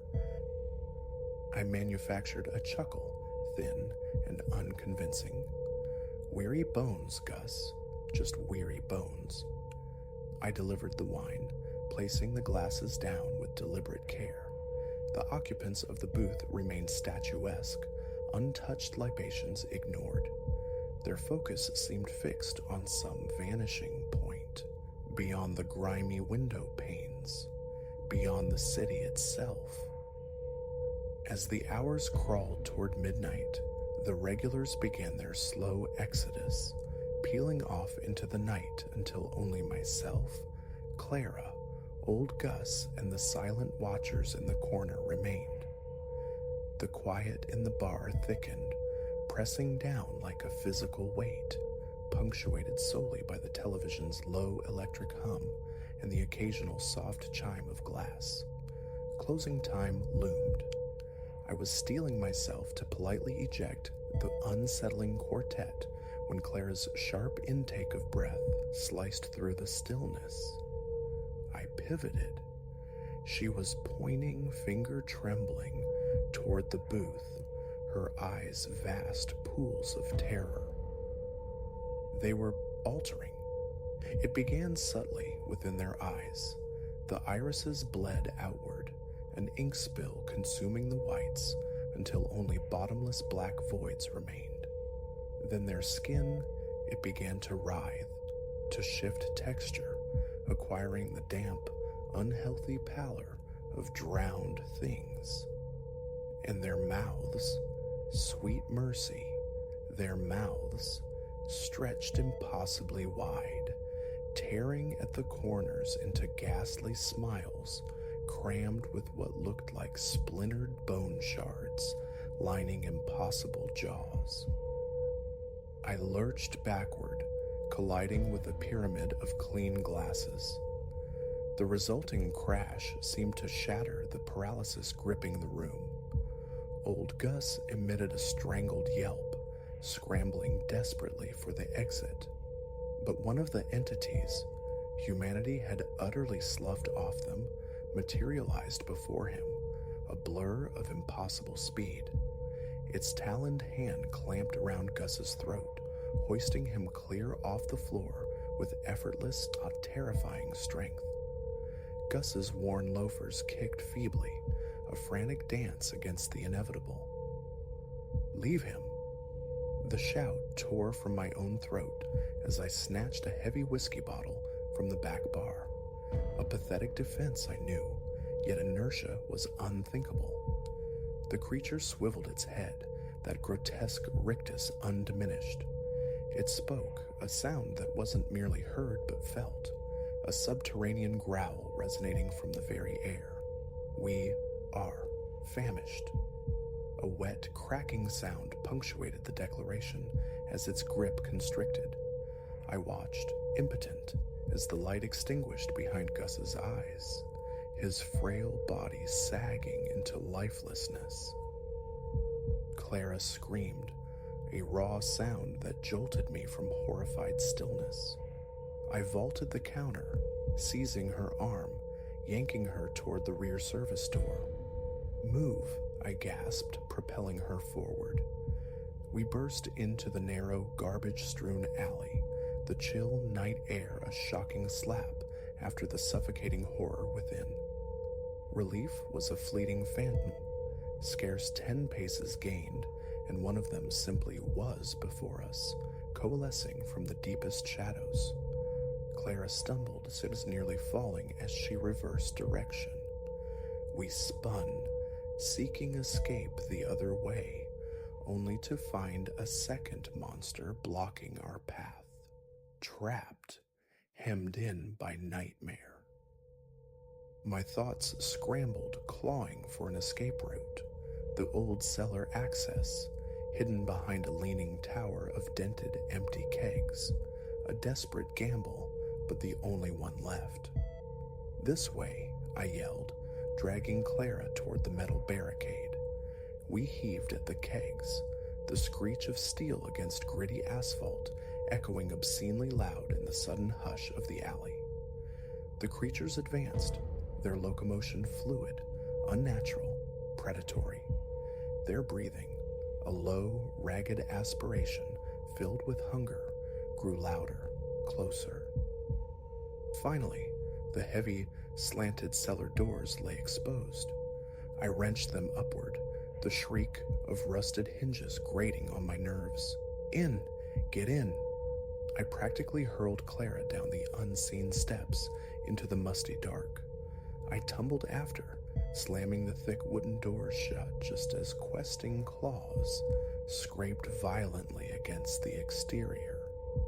My fumbling fingers found the ancient padlock, snapping it closed with a click that felt pitifully inadequate.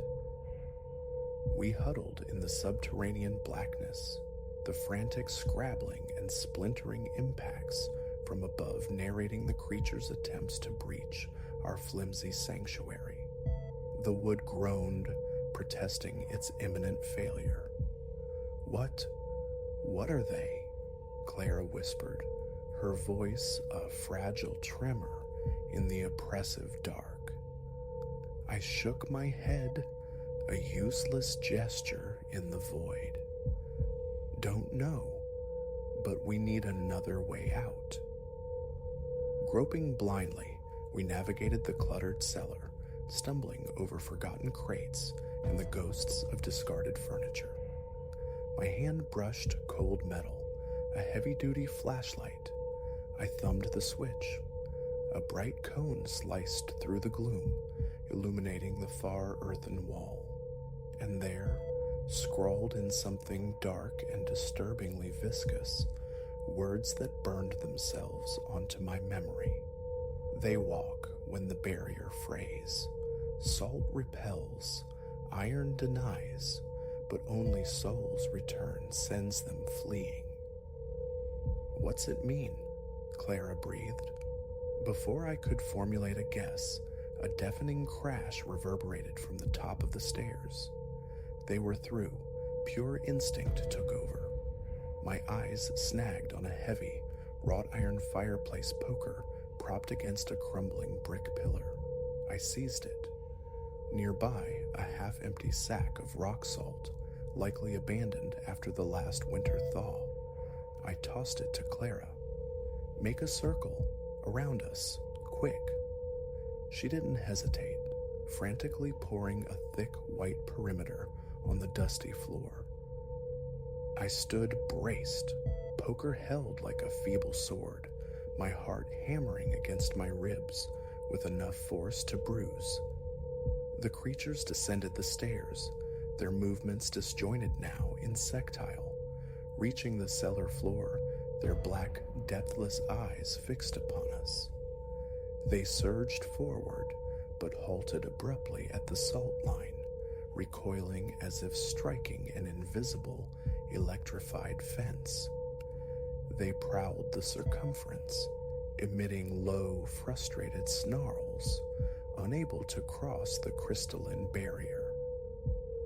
For an eternity compressed into minutes, or perhaps hours, we stood within our fragile ward, watching them test the boundary. Each contact with the salt elicited a hiss, a flinch as if scalded. The iron poker, too, seemed to possess a repellent quality. When one lunged too close, a swing of the heavy metal sent it scuttling back, emitting a sound like tearing silk. As the timeless vigil stretched on, a subtle shift began. Their movements grew sluggish, their forms appearing less substantial, edges blurring, becoming almost translucent. Then, as the faintest hint of gray began to dilute the absolute blackness filtering through the high, grimy cellar windows, the creatures unleashed a unified, unearthly shriek. Their bodies seemed to unravel, dissolving like smoke wreaths caught in a sudden draft. In moments, they were simply gone, leaving behind only the chill, the dust, and the lingering scent of ozone and fear. Clara and I remained within the salt circle long after the sun had climbed, painting dusty shafts of light across the cellar floor, too paralyzed by residual terror to move. When we finally ascended, it was into the brutal aftermath. Finnegan's was chaos, overturned tables, shattered glass crunching underfoot, and poor Gus a crumpled heap where he had fallen. We summoned the authorities naturally, but the truth unspeakable. We fed them a fractured tale of a robbery escalating tragically. Their skepticism was palpable, but it was a more digestible lie than the reality of the night. Clara walked away that day, vanished from my life, and I couldn't muster an ounce of blame. The thought of leaving crossed my mind, a constant, tempting whisper.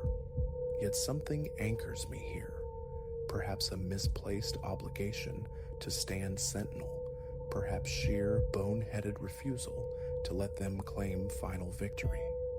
I've implemented modifications. Lines of salt guard every threshold now, heavy iron horseshoes nailed above the lintels. I lock up long before the witching hour, especially when the air itself feels thin, expectant. But sometimes, late drinkers will filter in, strangers moving with a cadence just slightly too smooth, their eyes holding shadows a little too deep, and the memory claws its way back. The night I learned that monsters sometimes wear familiar faces, and when the light fails, their hunger awakens.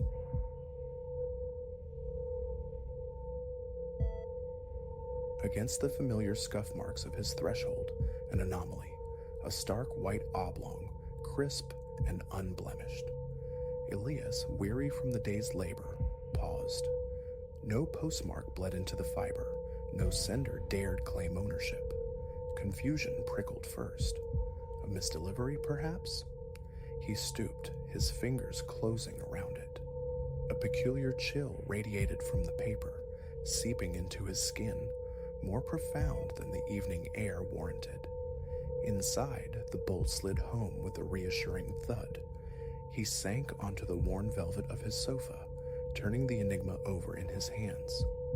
Slipping a thumb beneath the flap, he drew forth its contents, a single sheet, heavy and smooth, yet utterly, profoundly blank, an expanse of pure, unsettling emptiness. It felt alien, yet he couldn't discard it. Setting it carefully upon the low table, he retreated to the kitchen, the simple ritual of preparing supper feeling suddenly inadequate against the silent question the envelope posed. A low thrum of anxiety resonated within him as he ate. The envelope, quiescent on the dark wood, held his gaze captive. It was merely paper, inert, yet he watched it as one might watch a sleeping viper. Dinner concluded, he was drawn back. He rotated the envelope, appreciating the quality of the stock, the almost silken finish. His fingertips registered a faint, electric hum upon contact. He held the blank page aloft, angling it towards the overhead light. scrutinizing it for the ghost of a watermark, the faintest indentation of script. Nothing. Logic dictated it belonged in the recycling bin, yet an inexplicable reluctance stayed his hand. Leaving its sentinel on the table, he sought refuge in his bedroom. Sleep proved elusive. His thoughts orbited the baffling artifact. Why this nascent fixation on absence? From whence did it arrive? A juvenile prank, devoid of wit? He tossed, sheets tangling, seeking a comfort the night refused to yield. An hour dissolved before oblivion claimed him. Later, a jolt threw him back to consciousness, heart palpitating against his ribs, a sheen of cold sweat filming his brow. Had he dreamt it, or was that a sound, infinitesimally soft, a delicate, almost apologetic rapping, as if knuckles brushed his front door? He held his breath, straining against the silence. Nothing more. The glowing digits of his clock declared it past 2. An insistent urge surfaced. Check the envelope. He wrestled with the irrationality, but the impulse swelled undeniable. Rising, he padded down the hallway's length, flipping the switch that flooded the living room with stark illumination. It rested precisely where he'd left it, yet altered. Under the glare, its surface seemed to writhe subtly, a fleeting moiré effect, as if its very texture breathed. He reached, compelled, and brushed a thumb across it. A sudden phantom roughness met his touch, like fine sand shifting beneath a membrane. Faint, amorphous shapes flickered at the edge of perception, dissolving before they could register. Gone, but he had seen them. He stood frozen, pulse a frantic drum against the quiet. His hands trembled slightly. Retreating a step, he placed the envelope back, the urge to sequester it in a drawer, warring with a strange fear of confining it. He returned to his bed, but sleep remained distant, his mind replaying the impossible shift, the paper's transient life. He listened for more knocking, but the apartment held its peace until dawn. When the alarm shrilled, it tore through layers of exhaustion and tension. He moved through his morning ablutions robotically, choked down toast, his eyes inevitably drawn to the coffee table. The envelope lay placid, smooth, blank, an ordinary object stripped of its nocturnal strangeness. He prodded it tentatively. The uncanny energy had subsided, yet a residue of wrongness clung to it. On impulse, he snatched it up and thrusting it deep within the confines of his backpack. Leaving it solitary felt vaguely perilous. The workday blurred, his focus fractured, thoughts snagged on the white rectangle hidden amongst his belongings. At lunch, beneath the sterile fluorescence of the break room, he withdrew it. Peripheral glances from colleagues registered, but none inquired. Again, he traced its surface. Nothing. He returned it to the bag, forcing his attention back to spreadsheets and deadlines. Dusk painted the sky in bruised tones as he navigated the homeward traffic. His apartment greeted him with a palpable heaviness, the air stagnant, the familiar living room steeped in premature shadow. Light switches clicked, banishing the gloom. His backpack landed on the sofa. The envelope emerged, reclaimed its position on the coffee table. He regarded it, a silent standoff. The evening unwound with excruciating slowness. Dinner preparation felt fraught. The rhythmic chop of vegetables, the simmer of the pan, underscored by his recurring glances towards the impassive white shape. He ate, cleared his plate, then surrendered to the flickering distraction of the television. Relaxation remained out of reach.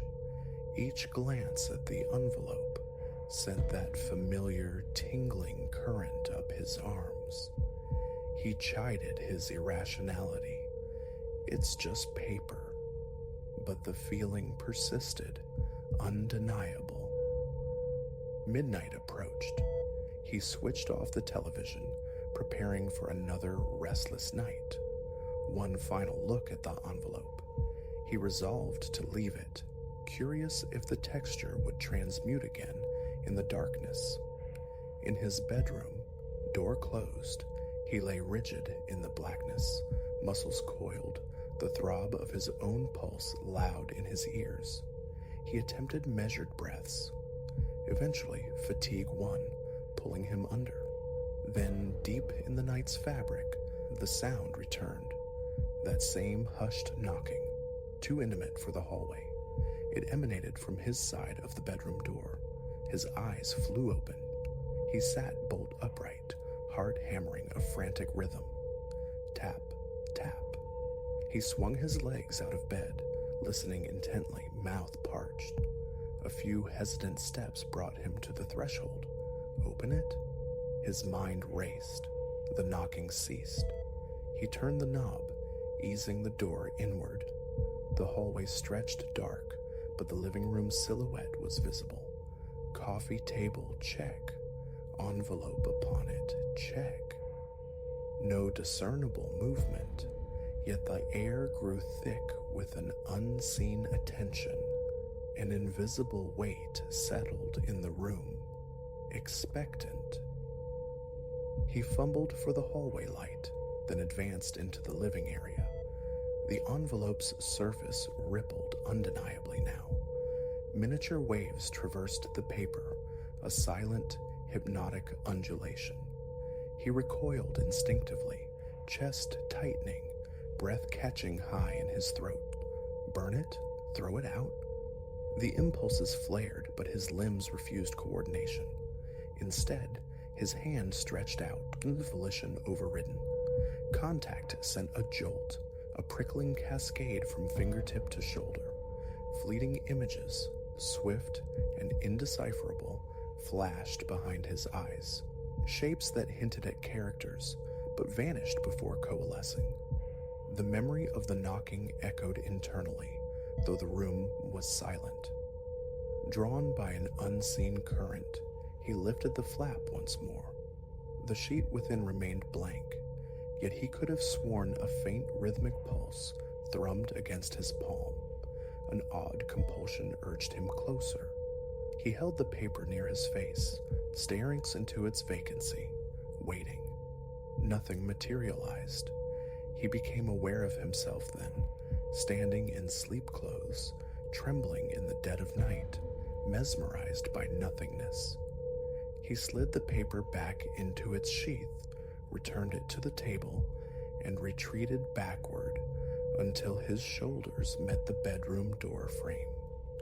He shut the door, and for the first time ever in his own home, turned the lock. Morning found him groggy, hollowed out.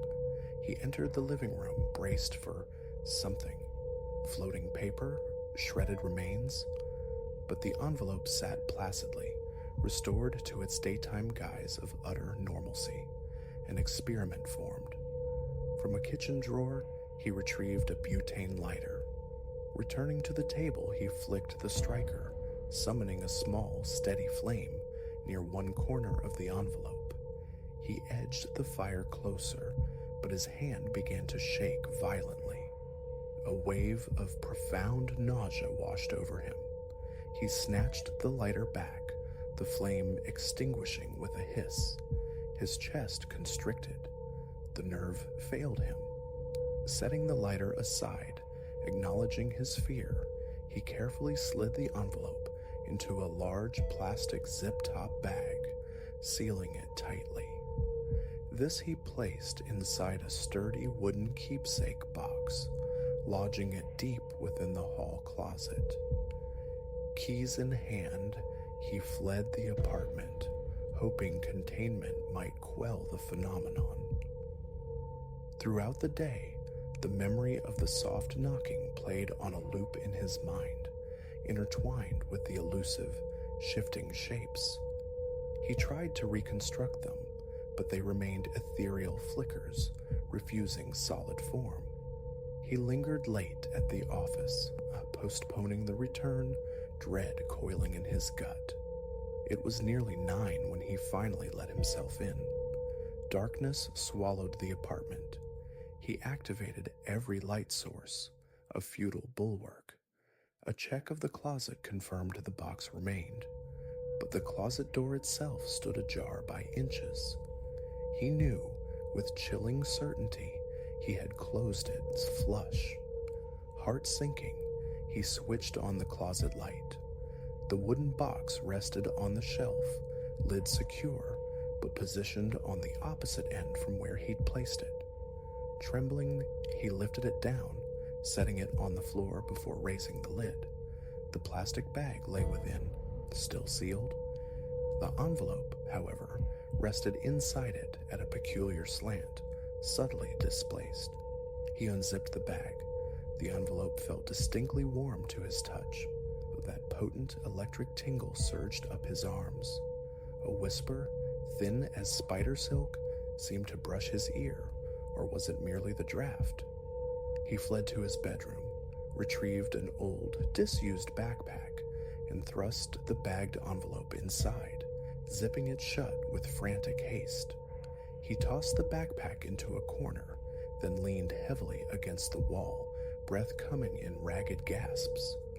He was starkly awake now. The presence felt amplified, the very air charged. He remained there a long while, eyes fixed on the inert backpack. Eventually, he perched on the edge of his bed, mind a maelstrom. His phone showed nearly 4 a.m. Sleep was impossible.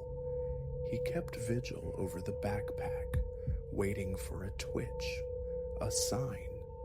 None came. Sunrise brought a queasy resolve. Coffee remained untouched. He needed distance, action. He grabbed the backpack, descended to his car, and drove, leaving the city sprawl behind until fields stretched wide under the pale morning sky. He pulled onto the shoulder, engine idling. Out in the crisp air, he extracted the envelope one final time. Beneath the impartial sun, it looked mundane, almost pathetic. He placed it carefully on the ground, amongst blades of tall, dry grass. Then, decisively, he returned to the car, engaged the gear shift, and drove away. A tightness constricting his chest, forcing himself not to look back. His apartment, upon return, felt lighter. He walked its perimeter, room by room. The oppressive atmosphere had dissipated. Normalcy seemed tentatively restored. He managed a calm dinner, the first in days, and settled into a quiet evening. But later, cocooned in bed, drifting towards sleep, it came. A faint, tentative tapping in his front door. The same gentle, persistent rhythm. His pulse leapt. Creeping silently, hands unsteady, he peered through the peephole. Empty. The dimly lit hallway stretched vacant. He stood paralyzed for long seconds, torn between the urge to ignore it and the need to know. Finally, he drew the door open a mere crack. Nothing. No one. Just the hum of the building around him. He stepped out briefly, nerves screaming, scanned the silent corridor, then retreated inside, securing the deadbolt. His thoughts immediately flew to the field, the discarded paper, and a profound chill snaked down his spine. Had it followed? Or had the presence it heralded never truly departed? He sat in the living room armchair, knuckles white where he gripped the fabric. His legs felt leaden. The knocking persisted, not as a sound, but as an internal echo, inescapable. Sleep, when it came, was fragmented, punctuated by phantom footsteps, imagined taps against the walls. Each time, he'd jerk awake, listen into the profound silence, then eventually lie back down, eyes wide in the dark. Morning arrived like a reprieve, yet left him utterly drained.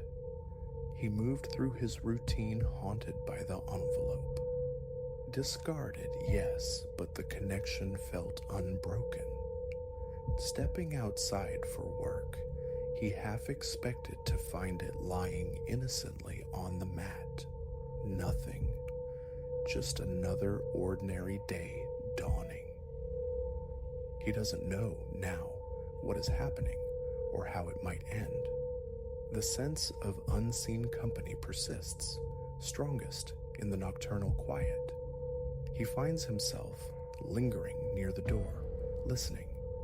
His hands tremble when he recalls the fleeting shapes, wondering if they were words untranslated or merely patterns born of his own fractured nerves. Does this thing want something, or is its purpose solely to unravel him? He hasn't spoken of it. The fear of disbelief is a potent silencer, but the sensations, the sounds, they were real. He hopes, fervently, for it to fade. Until then, he scans the periphery, checks the corners, waits. Doors are locked nightly. A lamp burns low in the living room, and sometimes the knocking returns, soft, insistent. Each time his heart quickens, the fine hairs on his arms lift. He opens the door to emptiness. There's no explanation, no certainty of cessation.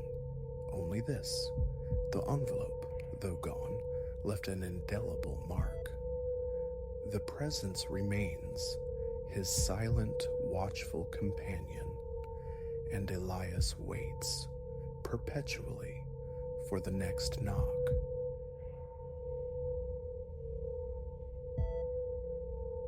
The accumulated weight of weeks pressed down a dense strata of deadlines and digital noise.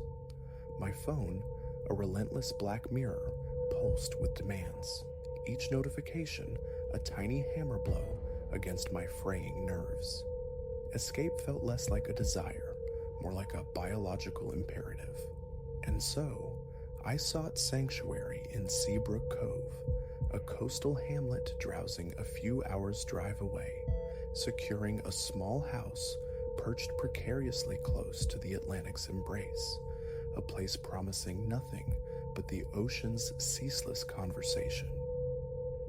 Pulling onto the crushed shell driveway, I saw it, a salt-scoured clapboard structure, compact and unassuming, precisely as the listing had portrayed. Its deck, weathered silver, jutted out towards the vast gray-blue expanse. Perfection, or the closest approximation my harried mind could conjure. The key, nestled within a lockbox beside the door as arranged, clicked free. Inside, the air hung cool and still.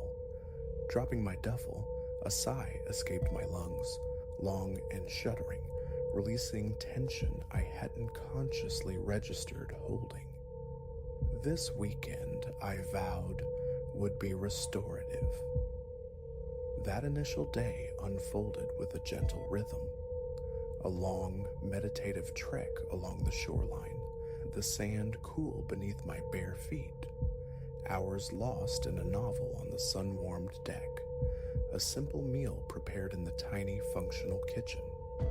A profound quiet permeated the space, leaching the city's clamor from my bones. Sleep came easily that night, ushered in by the soporific murmur of the surf. Dawn on the second day mirrored the first, waves cresting, coffee brewing, the deck bathed in pale morning light. I ventured out again, drawn by the tide's retreat. Upon returning, however, a subtle discordance snagged my attention. The front door stood ajar, unlocked. Certainty warred with doubt. I distinctly recalled securing it. the habitual double check ingrained. Yet I dismissed it, a lapse perhaps, born of newfound relaxation. Evening descended, wrapping the small house in deepening shadows. I settled onto the sofa, seeking distraction in a film, but the quiet had curdled. It felt charged now, expectant.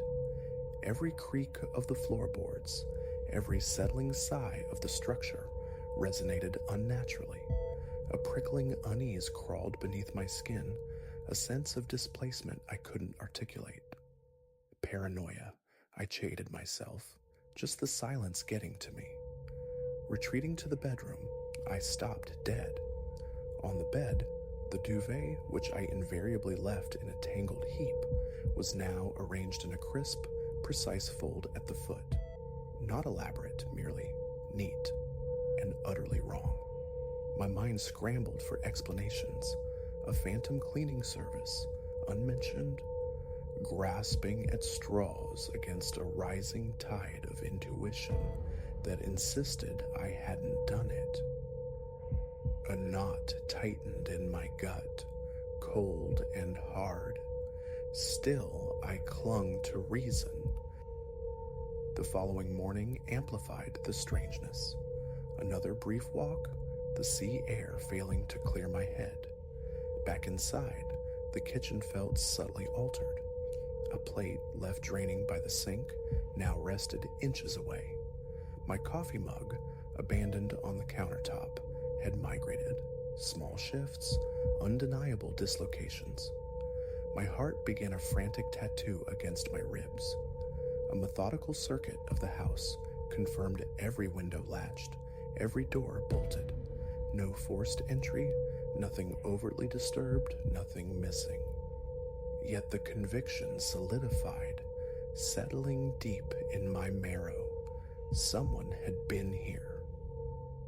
Later, gripping the phone, I contacted the rental agency, keeping my voice measured, reporting the perceived intrusions. Their response was polite, firm, and chilling. No maintenance scheduled, no cleaning staff employed during stays, no duplicate keys issued. I possessed the sole means of access. The line clicked dead, leaving my unease to blossom into a visceral dread. Nightfall brought a siege mentality. I secured every lock, testing each one twice, thrice. The television flickered, unwatched, its fabricated dramas paling against the palpable tension humming in the air. The house seemed to shrink, its walls breathing softly around me. Sounds magnified, the refrigerator's low thrum, the wind's sigh against the glass, the ancient timbers groaning. Sleep felt impossible, yet exhaustion eventually dragged me under. I surfaced hours later, abruptly, into pitch darkness. The room was utterly still. 3:07 a.m. glowed on my phone's screen, and then I saw it. Resting on a bedside table, where nothing had been before, lay a small square of folded paper. Ice water flooded my veins. My hand, trembling uncontrollably, reached out. The script inside was unnervingly tidy, almost calligraphic. 2 words: I'm watching. Air hitched in my throat. I sat bolt upright, eyes straining against the blackness, breath coming in shallow, painful rasps. Fumbling for my phone, fingers clumsy with terror, I stabbed at the emergency call icon. But before the connection could be made, a sound from the hallway froze me, the soft complaint of wood underweight, a stealthy shift. My body locked, phone clutched in a death grip. Silence rushed back in, heavier than before, pressing down, suffocating. Minutes stretched into an eternity, each second measured by the frantic pulse in my ears. Nothing more. Slowly, painstakingly, summoning a courage I didn't feel, I slid from the bed. Bare feet silent on the cool floor, I pressed my ear to the door. Only the frantic thumping of my own heart answered. Edging the door open a fraction, I peered into the hallway, a corridor of elongated shadows and profound emptiness. One by one, I moved through the house, flipping on lights, bathing each room in stark, artificial glare. Empty. The front door remained bolted from within. No trace, except the note, still crumpled in my fist, a tangible anchor to the nightmare. Sleep was banished. I spent the remaining hours huddled on the sofa, bathed in the glare of every lamp, eyes darting towards every shadow, every sound a potential threat. Dawn was a reprieve. I packed with frantic haste, the need to flee overriding all else. The rental fee, the lost remainder of the weekend, irrelevant. Bags loaded, house locked, I drove away, refusing my rearview mirror a single glance. But the feeling pursued me, a phantom presence clinging to my bumper. Every passing car seemed to hold observant eyes. Every roadside shadow felt like a lurking figure. Back in the supposed safety of my own apartment, exhaustion warred with hypervigilance. That night, lying rigid in my familiar bed, the city's muted symphony offered no comfort. The floorboards whispered, the refrigerator hummed, each noise scraped against raw nerves. And then I heard it, faint but unmistakable, a soft, shuffling sound just outside my bedroom door, precisely like the one at the beach house. I sat up, heart hammering, straining to hear through the sudden crushing silence. It didn't come again, but the knowledge settled, cold and absolute. I hadn't left the watcher behind. I wasn't alone.